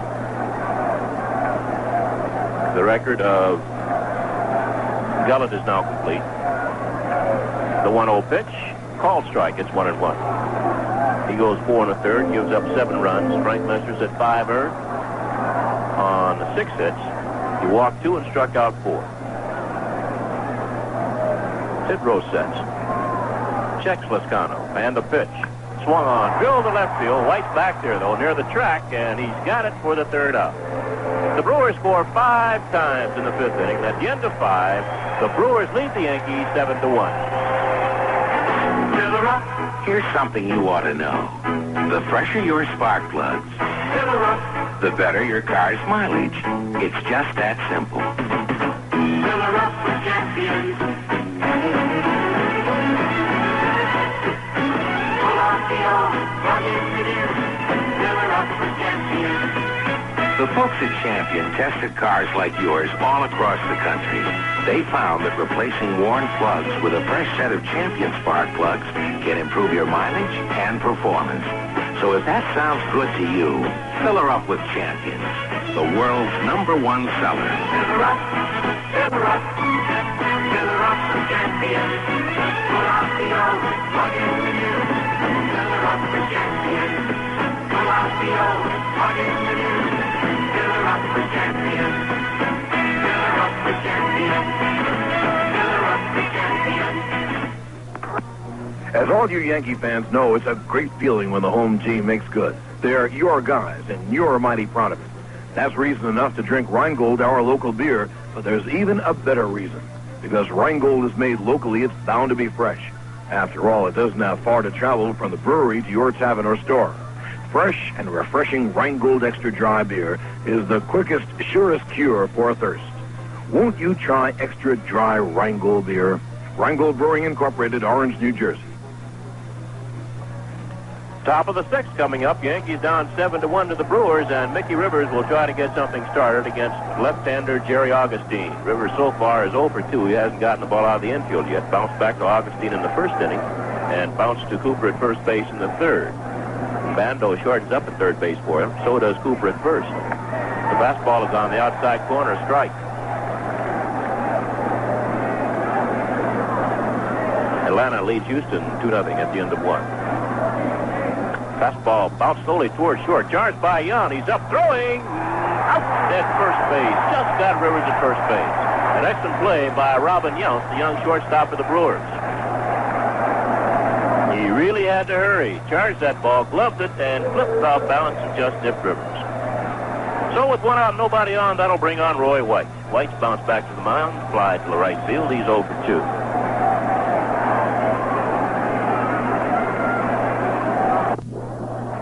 He's in right-handed against Augustine. And the first pitch is on the outside corner, a strike. This kid has good control. He's pitching the corners and hitting the corners. The 1-strike pitch. Fastball is low this time. It's 1-1.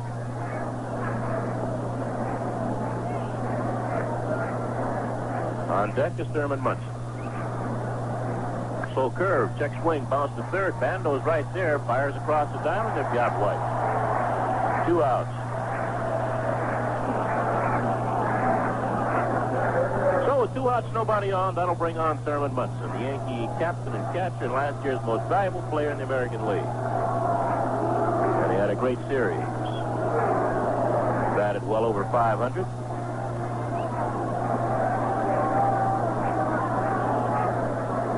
Johnny Bench had a little better series. Batted over 500, drove in a lot of runs for the winning Cincinnati Reds. But a lot of people got a chance to see the kind of player Munson is. Now time is called. Augustine backs off. 2 outs, nobody on. Brewers 7, Yankees 1 in the top half of the 6th inning. Munson has struck out and he slides to left field. He's 0 for 2. Fastball looped to right field. Lescano right there waiting. And he's got it for the 3rd out. So the Yankees go down in order in the top of the 6th. We're going to the bottom half of the 6th inning. It's the Brewers 7, the Yankees 1. Rickle helps you do it better. Do it better with Rickle. Spring is here. Time to check out the automotive department at a Rickle Home Center. You'll save a lot. Rickle features Lee oil and air filters, the ones professionals use. Lee filters are easy to install and fit almost every make and model of car. There's a big sale at Rickle now and a free circular waiting for you. Save on more of the things you need for spring at Rickle. Rickle helps you do it better. Do it better with Rickle. Come on into HFC. If bills are keeping you from enjoying yourself this spring, come on into HFC. With an HFC bill payer loan, your 1 monthly payment could be less than the total payment you make now. HFC, an equal opportunity lender. Come on in. Come on in. Come on in. HFC. House Household Finance, where people use our money to get the most out of life. Come on into HFC. Like Kenny Holtzman's going to get his chance to start tomorrow. They play the Milwaukee Brewers, and they'll be facing the youngster who pitched so well against the Yankees at Yankee Stadium, Moose Hart. And on Sunday, Doc Ellis against Bill Travers. Oh, be no more picnic coming to Milwaukee. Yankees, especially, Bill told you what Yankees did last year, winning all those ball games, but they're going to have a problem this year. Won't be as easy, Bill. We've seen that already, Scooter. Leading off with the Brewers in the bottom of the sixth, after they batted around in the fifth inning, is Steve Bry. And he takes outside a ball. He started that fifth inning for the Brewers, a 5-run fifth, by doubling into left center. He's also struck out. Fastball is in there, called strike. It's 1-1. Brewers lead 7-1, playing the sixth inning. 7 runs, 7 hits. The Yankees 1 run on just 1 base hit against Jerry Augustine. Tidrow's next pitch, low, 2-1.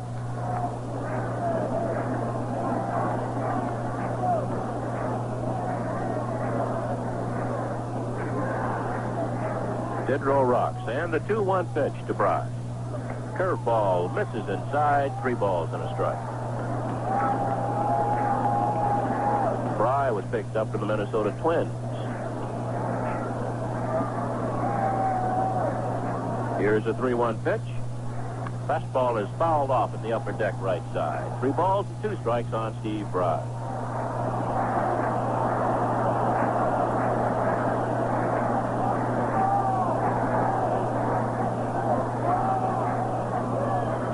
Here's a payoff pitch. Down low, ball 4. Bry walks. Oh, Bry on at first base. Nobody out. Von Joshua, the center fielder's a batter.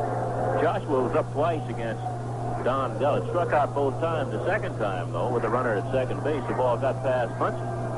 And Joshua was able to get to first base safely, and Bry went on to third. Moore scored Bry with a single. Out toward second. Randolph's up. To dead for 1. Back to first. Double play. 4-6-3, and there are 2 outs. Joshua, jumping on the first pitch, hit a slow bounce to Randolph. He heard the ball to Dent, and Dent's strong throw back to Chambliss turned 2. So there are 2 outs, and that'll bring on Charlie Moore.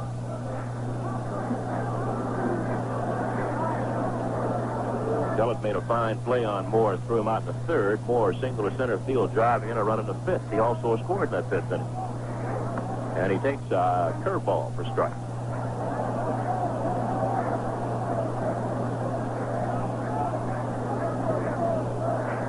Tidrow's 0-1 pitch. Swung on, chopped to third. Nettles has a nice hop.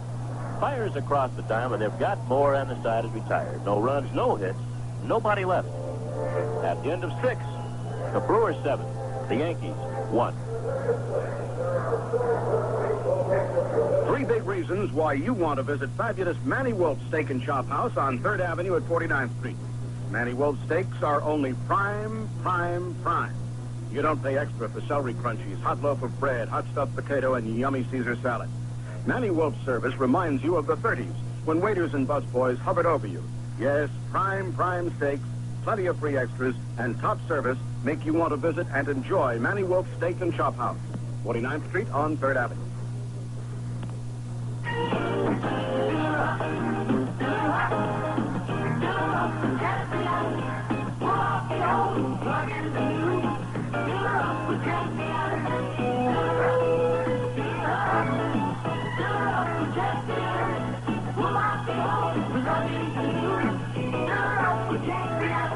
Are you the kind of guy who spends more time getting your Power Mower started than you do getting your lawn cut?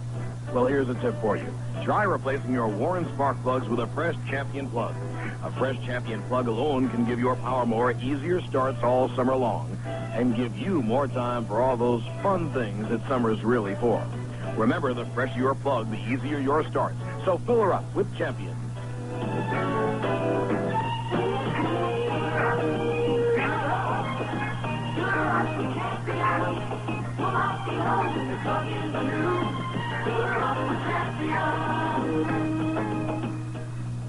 Well, the Brewers leading 7-1 here in the sixth, and a fellow who's going to try to get something started for the Yankees. Here's Scooter, Phil Rizzuto. All right, Bill, let's see. And Chambliss slices one foul back into the seat, strike one. Twists his fly to right and bounce back to the box. Chambliss off to a very slow start. He's hitting the ball well, but can't find the hole. There's one slice foul just outside of third. 0-2 the count. It'll be Chambliss, Wynn, and Piniella. The Yankees have had only one base hit in the ball game, and Piniella got that in the fifth inning. In the inning, the Yankees scored their one run. Next pitch is high, ball one. Jerry Augustine, left-hander on the mound. Ground ball hit to second base. Down money right there. Bobbles it, picks it up, throws. They got it. Ball almost rolled up Money's arm, but it bounced right in front of him. One away, and now Jimmy Wynn, who's popped to short and walked. He has scored the Yankees' only run.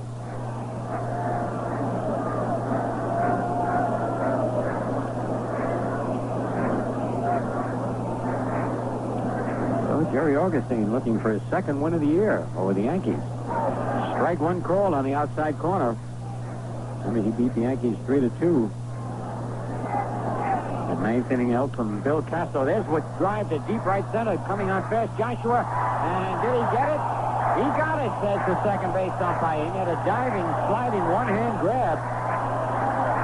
And the second base umpire on the ball, Rich Garcia, running right out there, made sure he did not trap it. That was a pretty play, Frank.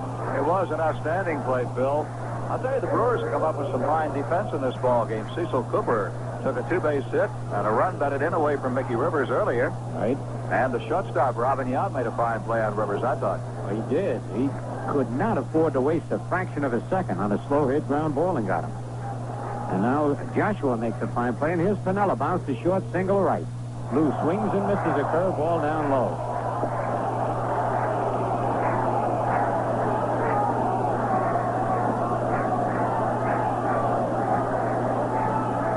In the three games in New York, the Brewers did not make a mistake against the Yankees. And if you'd have seen the game they played yesterday against Baltimore, it was like looking at a Little League game. There were more guys picked off, missing bases. There's a foul outside of third. Even Alex Grammer said he had a left. But yet they still won the ball game in a shutout. Yeah, they did. 3-hitter by Jim Slayton. So did Earl Weaver said after the ball game, didn't you? No, what was that? In front of all his ball players. He said, we're going to get the next plane back to Miami and start all over again. What? The way they look, he better do it. Fastball is outside, a ball and 2 strikes. 2 men out, nobody on, 7-1. The Brewers are leading. And Bartolucci says that our old buddy Hal Brown sends his regards from WMCA. Hal used to be our engineer. He's 3 times the size of Bartolucci. He swings and misses as he was jammed with a fastball by Augustine, who has another 1-2-3 inning. He's had a lot of those tonight. And now at the end of 6.5, it's Milwaukee 7 and the Yankees 1.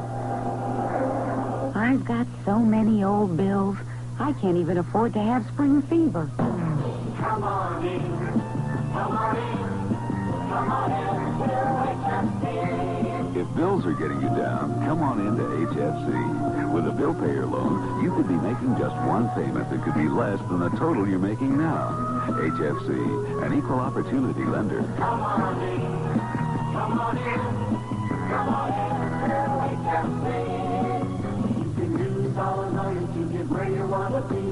So come on in, come on in, come on in to HFC. Household Finance, where people use our money to get the most out of life.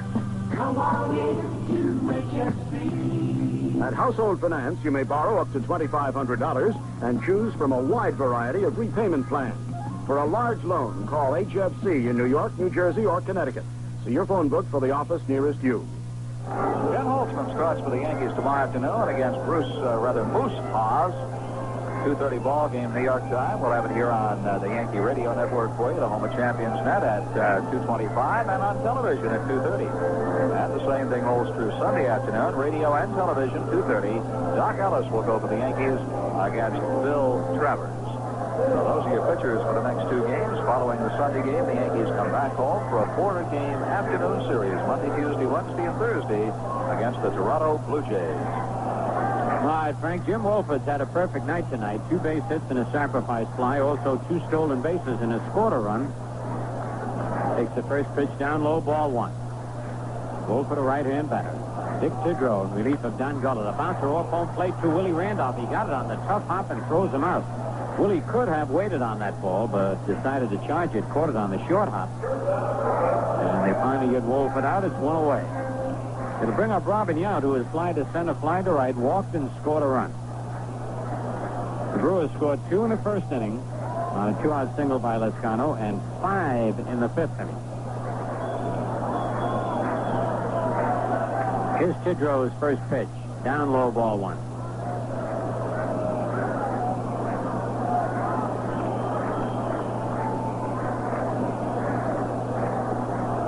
Robin Yount, very wide stance. Pitch is inside, ball 2, 2-0. I'm sort of anxious to see that Toronto ball club, Bill. They've won 5 out of their first 7 ball games. I know it. And playing good ball, and they tell me the fans are very excited up there. Next pitch is fouled back. Saw Danny Carnevale, our old buddy, in the lobby. Oh, yeah. And he's scouting for Cleveland. He had just come from Toronto. I was asking him all about the ballpark and the fans and what kind of a field it was.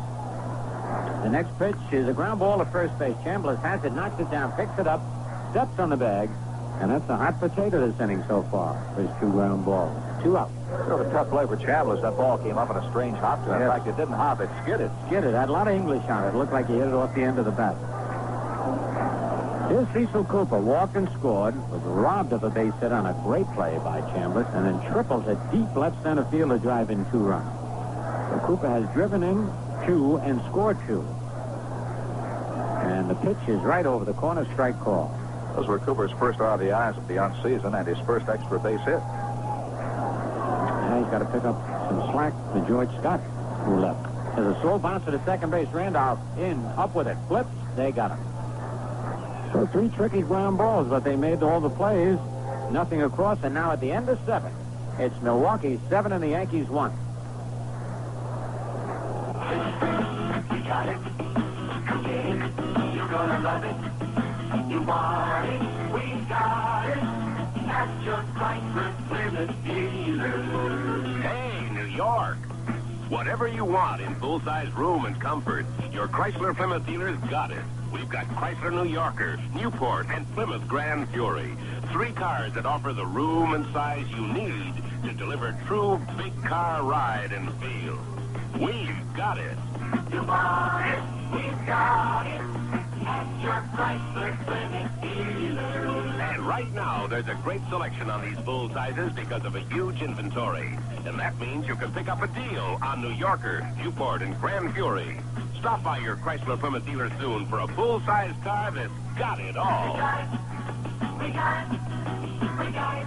Now it's up to you. We got it. See your local Chrysler Plymouth dealer.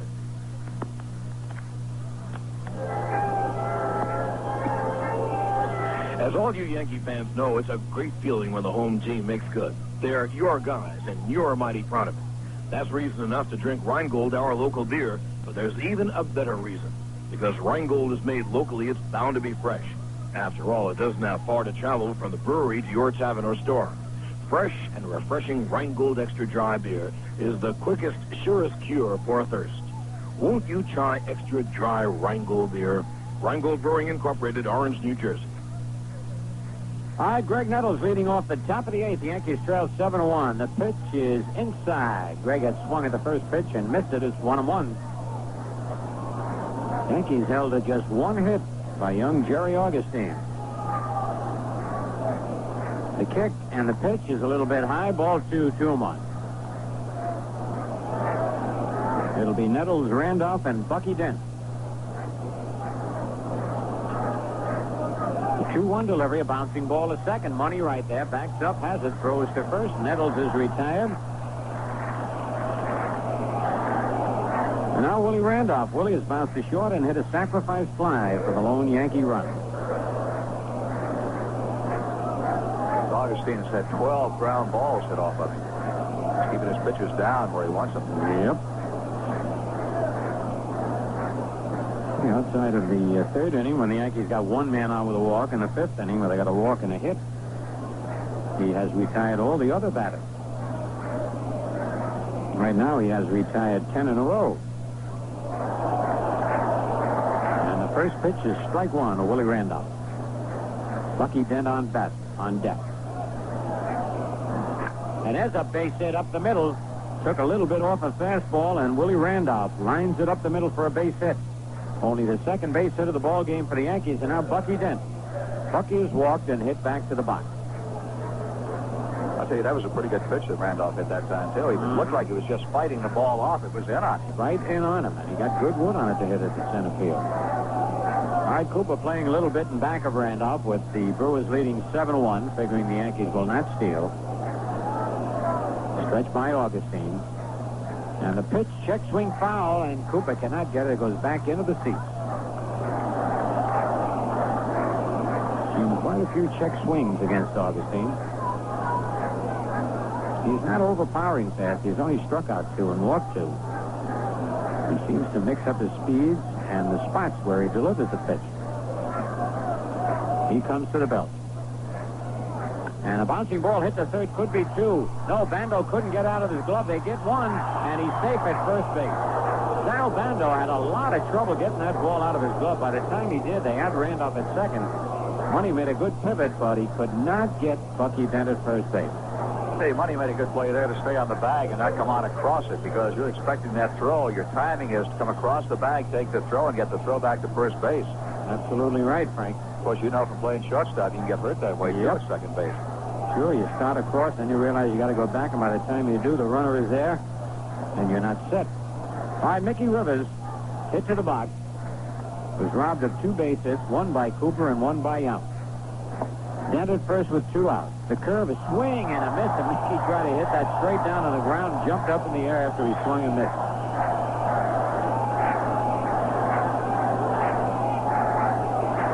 Two men out here in the top of the 8th. The Brewers leading 7-1. The kick and the pitch is lined up, base hit to left field. And that always amazes me, how a pitcher can make a hitter look so bad on a certain pitch, like he did with the slow curve to Mickey. Came in with a fastball, and Rivers lines his single to left. So the Yankees get their third hit of the ball game, and here's Roy White. Roy is hit to the box, fly to right, bounce to third.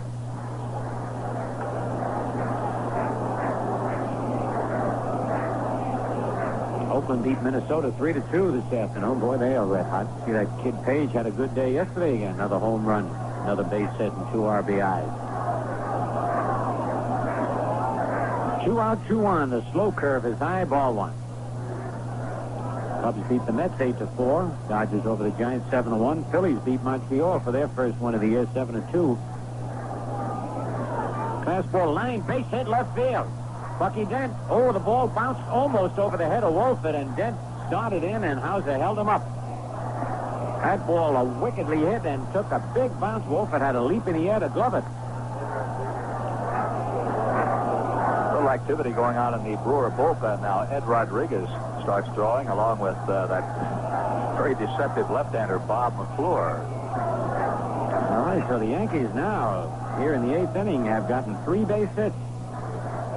There are 2 out, and the batter, Thurman Munson. Thurman's 0 for 3 tonight. He struck out, fly to left, fly to right. This spot in the ball game where both Bando and the catcher, Charlie Moore, went out to talk to the pitcher, Jerry Augustine. They may be telling him to just forget about that fastball. That's what the Yankees have been hitting. It must be flattening out coming in.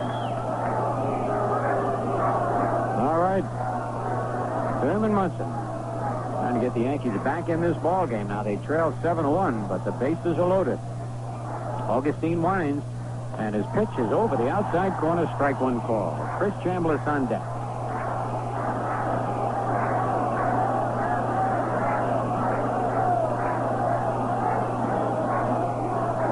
Augustine gets the sign from Charlie Moore. And the pitch is outside, 1-1.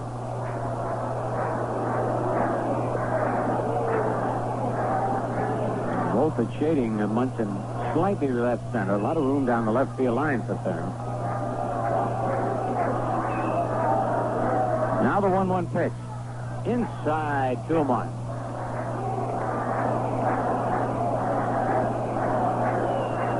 Munson makes Augustine wait out there, and Augustine does not like it. Now he'll step back and make Munson wait. Term's still not ready. Now he is. The 2-1 pitch. Ground ball hit in the hole. Base hit left field. 2 runs will score. Dent scores. Here's Rivers. He'll score easily. And now it's a 7-3 ball game. And suddenly the Yankees are back in this ball game. 4 hits in the inning. 2 RBIs for Munson as Dent and Rivers score. And it's now a 7-3 ball game. And the batter, Chris Chambliss.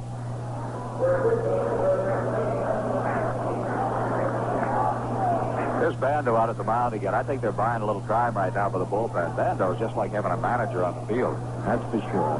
I think if for anybody else but Chambliss up there, they would bring in a relief pitcher. All right, Roy White at second. Munson at first with 2 outs. Pitch to Chambliss. Ground ball up the middle to his left arm. Can't get it. White will score. Munson holds at second. It's a 7-4 ball game.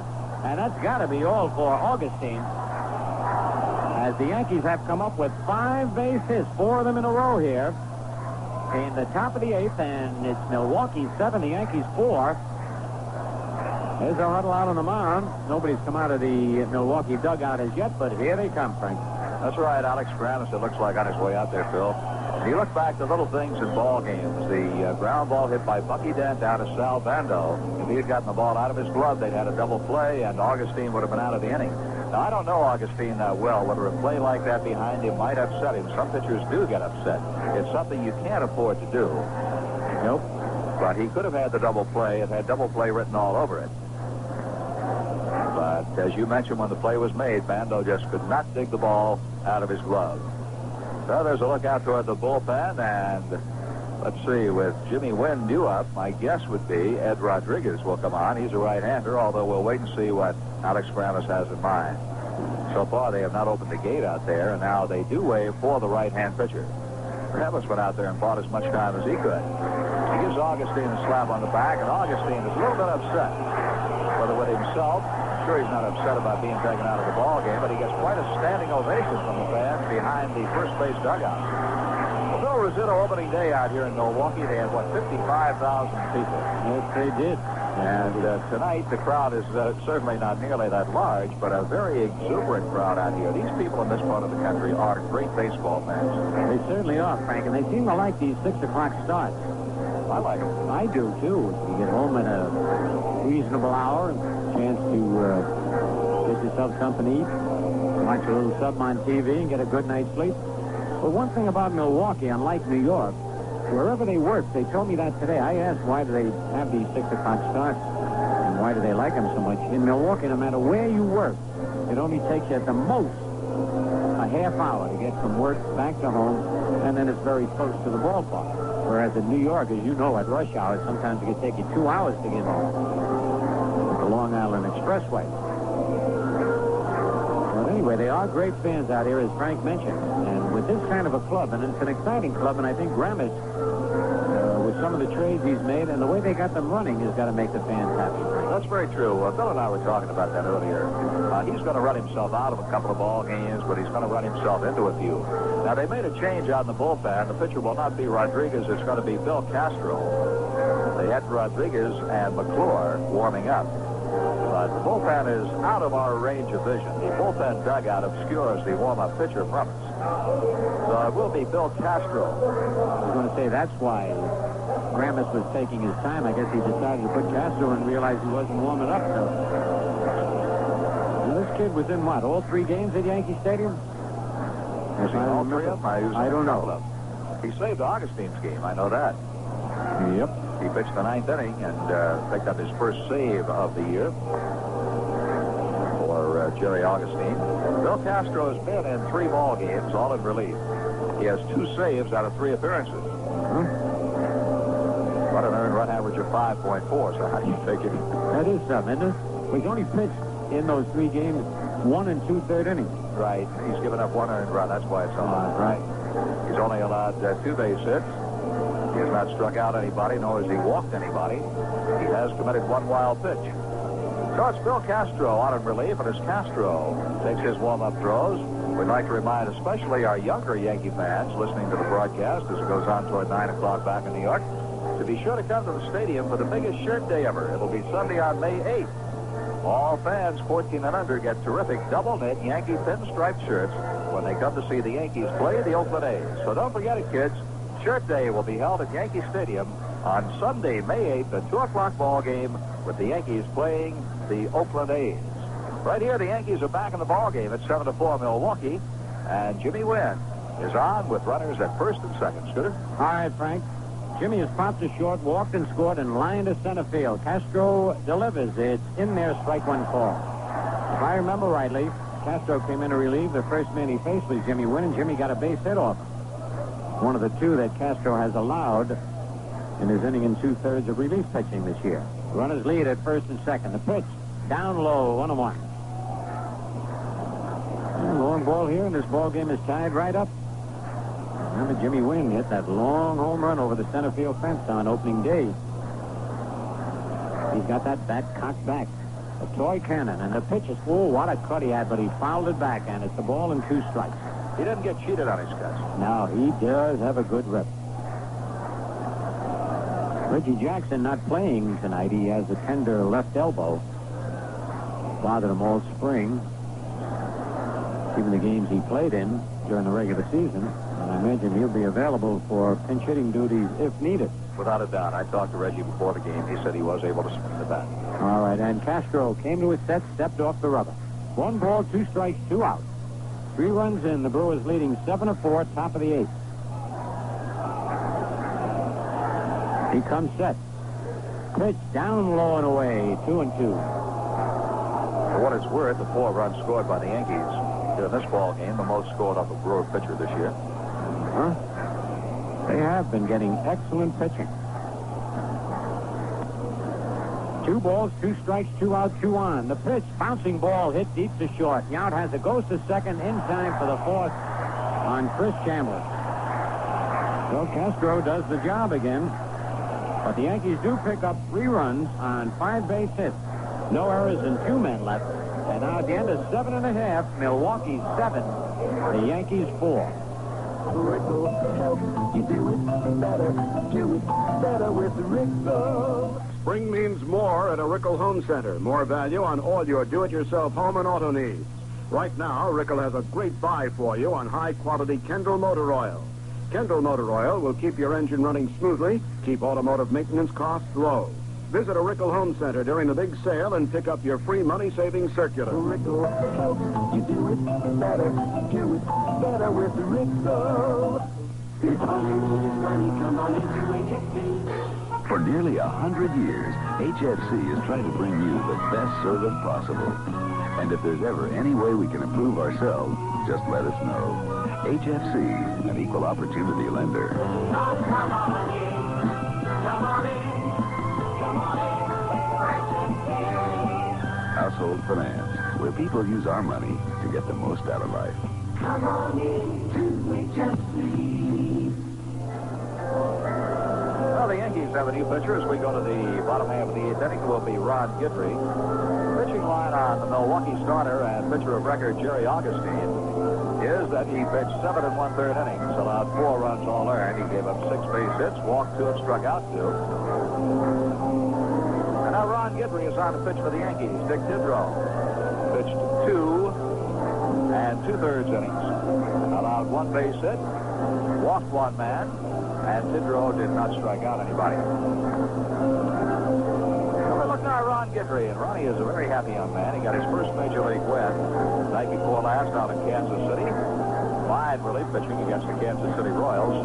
He came into the ball game in quite a precarious situation. There was a runner in scoring position at second.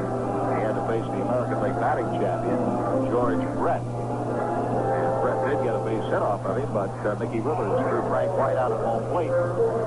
After that, I believe he gave up a walk to McRae and then retired the last 7 men in a row and struck out 3 of them. Right? Guidry picked up his first win out of Kansas City. He's on here now in relief with the Yankees down by 3. All right, Frank Sal Bando 0 for 3. Bounced to third, struck out, fouled out to Thurman Munson.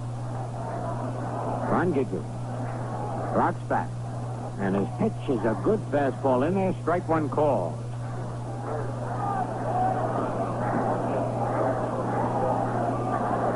Guidry's next pitch is a fastball. Just missed. It's 1-1.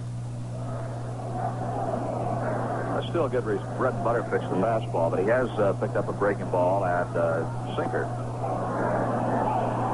And he knows he's got to come up with something else. He can throw hard. 2 balls and a strike. Very slim. A 2-1 delivery. Inside 3 of 1. Guidry probably has the most velocity on his fastball of any pitcher on the Yankee staff. Whitey Ford worked with him a lot this spring.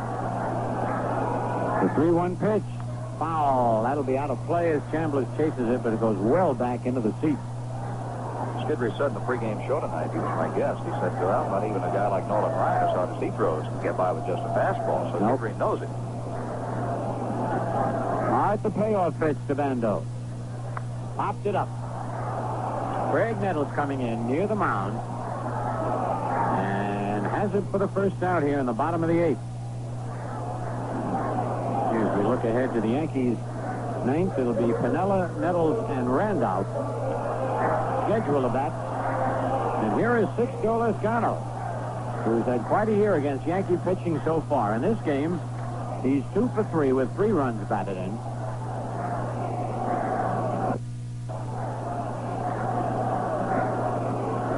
And his 2 home runs came off Don Gullett in New York. Takes the pitch high, ball 1. Lezcano has 5 runs batted in the year, all against Yankee pitching. That's outside. 2 balls, no strikes.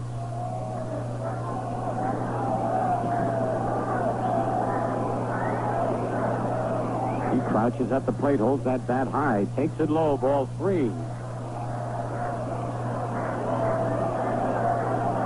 Lezcano's looking for the green light as he steps back to look down at Jimmy Bragan coaching at third. Here's the 3-0 pitch, and he takes it high, ball 4. And we'll pause for station identification on the New York Yankee Home of Champions Radio Network. The Lincoln Savings Bank brings you every Yankee game this season and absolutely free checking when you open a high-interest savings account. No minimum balances, no monthly charges. 2 good reasons why the Lincoln makes friends for life. Member FDIC. WMCA, Strauss Communications in New York. Don Money is 0 for 3. Popped to first, bounced to short, line to left. Guidry checks Lezcano, and the pitch is down low, ball 1.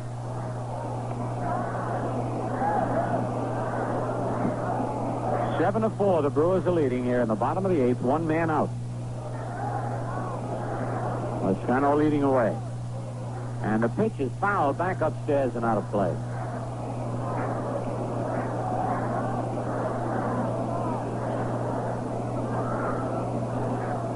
The outfield plays Money straight away. And now very shallow in right field.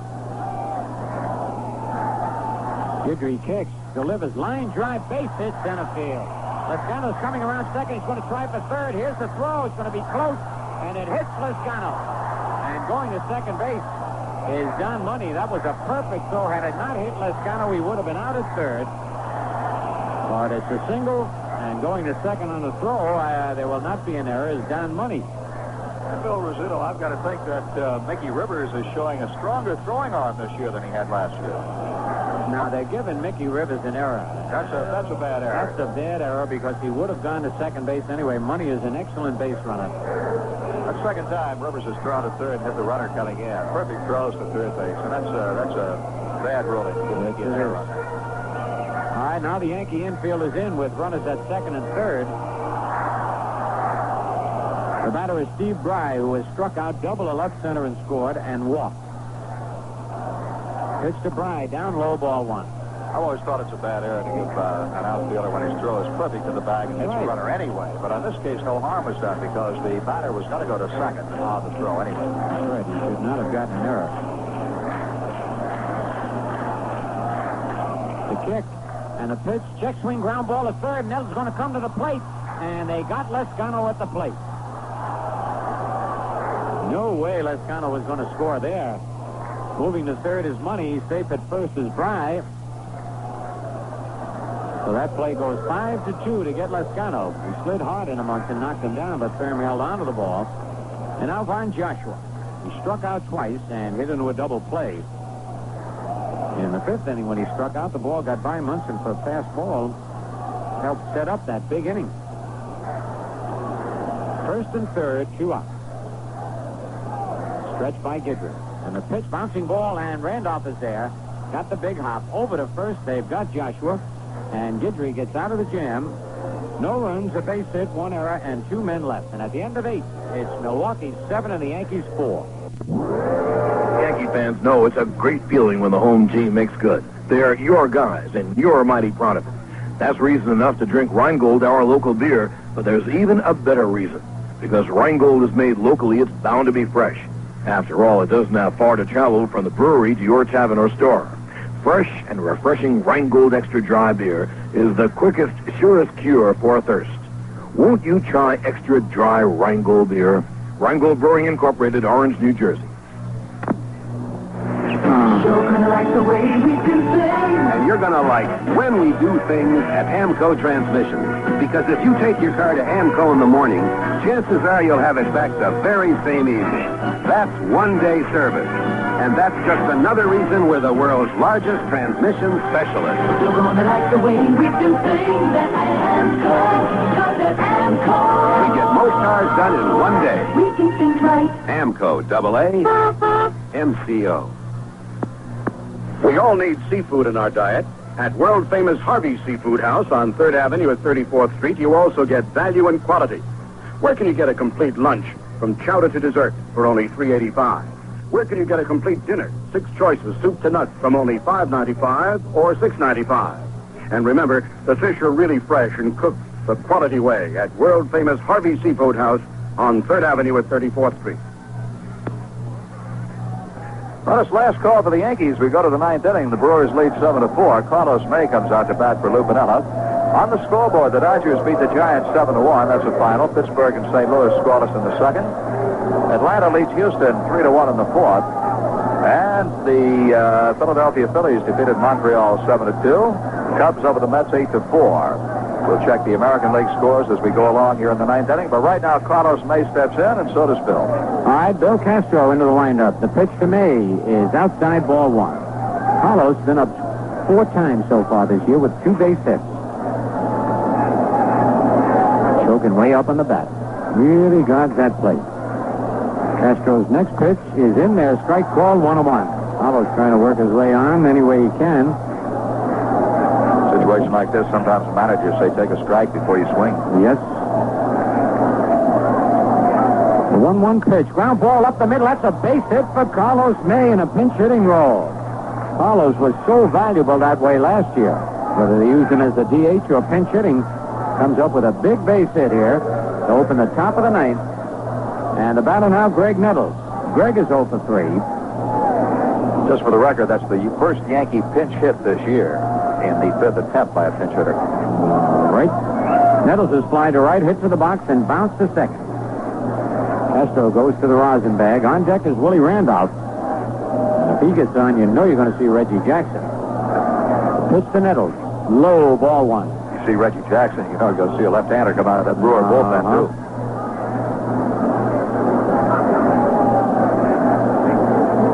Castro sets. And the pitch, ground ball at first. Cooper has it. Goes to second, 1. Back to first base. Safe at first base. Very close play at first. Again, Cooper couldn't quite dig that ball out right away. Checks his glove again. So the Yankees got 2 breaks on potential double play balls that stuck in the webbings of both gloves. So they still got a life. That play goes 3-6. Nettles safe at first. And Willie Randolph the batter. And on deck is Elrod Hendricks.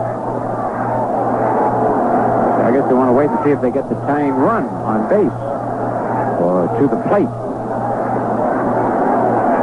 Willie Randolph tonight has bounced to short, hit a sacrifice fly to drive in a run, and single to center field.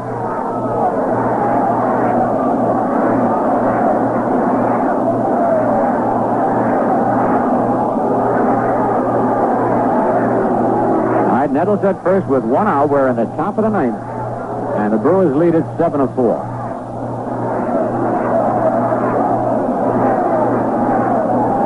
Pitch to Randolph. Slice foul as he tried to go to right field.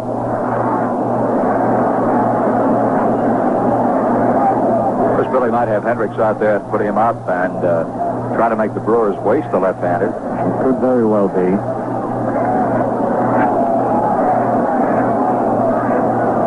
Nettles leading away again. And a bouncing ball towards the middle. Yount can't get it. And they collide. The second baseman and the shortstop. They go down. It's a base hit to center field. Boy, that could have been serious as Money and Yount collided. Both get up, shaken up quite a bit. Money bending over, hands on his knees. And Yount, shaken up, now picks up his cap as the trainer and manager for Milwaukee goes out there to check and see how serious the injuries might be. That's right. They're checking down Money. Kurt Rayer, the trainer, is out there, and Alex Gramus is right behind him, checking Don Money. You think of the two colliding out there, Money, the more solid of the two ball players. Yount is rather tall and slender. Don Money, much more solid. You would think in a collision like that Yount might take the brunt of it. And now Gravis goes over to check on Robin Yount to see if he's all right. And Elrod Hendricks is walking up toward the plate. So the Yankees can bring the tying run to the plate with one out here in the ninth inning. And now Gravis is going to turn around from second base and come in toward the mound. And that now becomes a trip to the mound for the Milwaukee skipper. He's calling the plate umpire now. He's calling Steve Palermo out there to see if perhaps he did not stop at the mound. Right. That does not constitute a trip to the mound. He did not stop. He just came in and called the plate umpire Palermo out. That's what he told us. He said, remember, this does not count as a trip to the mound. He really circled it. All right, Elrod steps in there. And Hendricks has not been a bat so far this year. Now Gramus makes his trip to the mound, and now he will go to the bullpen for the left-hander. So Elrod Hendricks has brought the left-hander into the ball game, and I'm going to just guess right now it would be Bob McClure. It is, Frank. See now, well, I don't know why all the by-play. Gramus wanted to be sure with Palermo now that he did not charge him with a trip to the mound before Hendricks was announced into the ball game, because then he could not make that second trip out there until after Hendricks had batted. Or somebody had batted. Hendricks goes back to the dugout. And that may have been the strategy, using Hendricks as a decoy to get the left-hand pitcher in the ballgame. We will see what Billy Martin does. At any rate, the Yankees coming right back here in the 8th and 9th innings. In the 8th inning, they scored 3 runs on 5 hits. Here in the 9th, they've had 2 base hits. There was 1 force out, so there's 1 away. Fran Healy, I believe, is running in from the bullpen, Frank. Yes, he is. You got Fran Healy, you got Fred Stanley with the right-hand bats. Fran Healy, of course, with more power. Also got Marty Perez. Marty Perez, who's not been in a ball game. George Zebra, a switch hitter. But of all those you mentioned, the power is with Fran Healy. So we'll see if Healy does come to bat. We've got to get the left-hander in the ball game first from the Milwaukee Brewer bullpen. I'll go back and recap this ball game for you a little bit. The Brewers got 2 runs in the first inning. The Yankees were retired in order by the starter, Jerry Augustine. And the Brewers came right back in the bottom half of the first with 2 runs. Jim Walford singled to right field. Robin Yount flied to center. Walford stole second. Cecil Cooper drew a walk. Both men advanced to third and second, respectively, when Sal Bando on slowly to Greg Nettles. And Sixto Lescano framed a line drive to left field to drive in 2 runs. Lescano, a moment later, was thrown out stealing, but the Brewers had a 2-0 lead, and they have never been behind in the ballgame. The Yankees came up with their first run in the 5th inning. Augustine had not allowed a base hit. He had given up 1 walk in the 3rd, but he walked Jim Wynn leading off the 5th. Lou Piniella got the first Yankee hit, a single to right field, advancing Wynn to second base. Greg Nettles bounced back to the pitcher with the runners advancing to second and third, and Willie Randolph got the run in with a sacrifice fly. The Brewers picked up 5 runs in the bottom half of the 5th inning on only 4 base hits as they batted around against Gullett and Tidrow and took a 7-1 lead in the ball game. Big play in that 5th inning was when Bon Joshua struck out on a Gullett curveball, but Munson could not hold the 3rd strike. Joshua reached on on the passed ball. And that opened the gates to 5 Brewer runs in the inning. The Yankees came back with 3 in the 8th as they sent 8 men to bat. With 1 out, Randolph singled. Dad hit what was potentially a double play ball, but Bando couldn't get it out of his glove and had to settle for a force, with Dad reaching. 2 men out, and then consecutive singles by Rivers, White, Munson, and Chambliss brought in 3 runs. Here in the ninth, Carlos May batting for Pinella led off with a single. Nettles forced him on the ground ball to first base. And now Willie Randolph is single to bring the left-hander Bob McClure into the ball game. Now say down there first base, Willie Randolph better keep a foot on the bag. That's for sure. McClure kicks the rosin bag back. Now he reaches, picks it up, puts it a little closer to the mound. And Fran Healy steps in to bat for Elrod Hendricks, who went in to bat for Bucky Dent. Fran Healy making his first appearance to the plate here in the 1977 season. Here's the stretch by McClure. And the pitch to Healy. Swing and a miss, strike 1. Healy gets fastball, got it right over the heart of the plate, but swung right over it. The thing about sending Hendricks up there being announced in the ball game, you still have Reggie Jackson if you need him. Right. Mickey Rivers is on deck. McClure gets the sign from Charlie Moore. Nettles off second, Randolph off first. And the pitch outside, 1-1.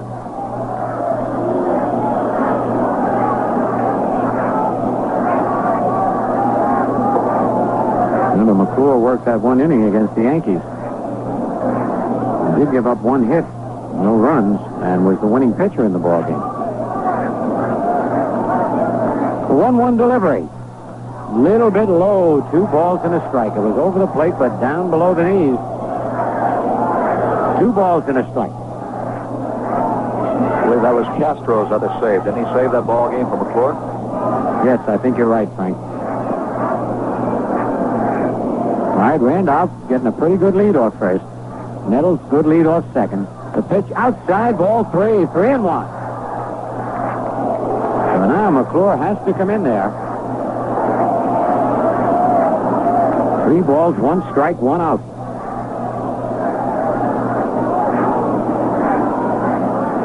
Yankees trailing by 3 here in the top of the 9th. He's ready. And the pitch, bouncing ball back to the pitch. He reels, goes to money 1. Back to first, and the ball game is over. A fine play by McClure, who had a leap and grabbed that ball, spun and threw a strike to money. 1-4-3. No runs, 2 hits, no errors, a man left. Final score, Milwaukee 7 and the Yankees 4. If you're listening to this on any YouTube channel other than Classic Baseball on the Radio, be sure to check out the YouTube channel Classic Baseball on the Radio. This game was first posted.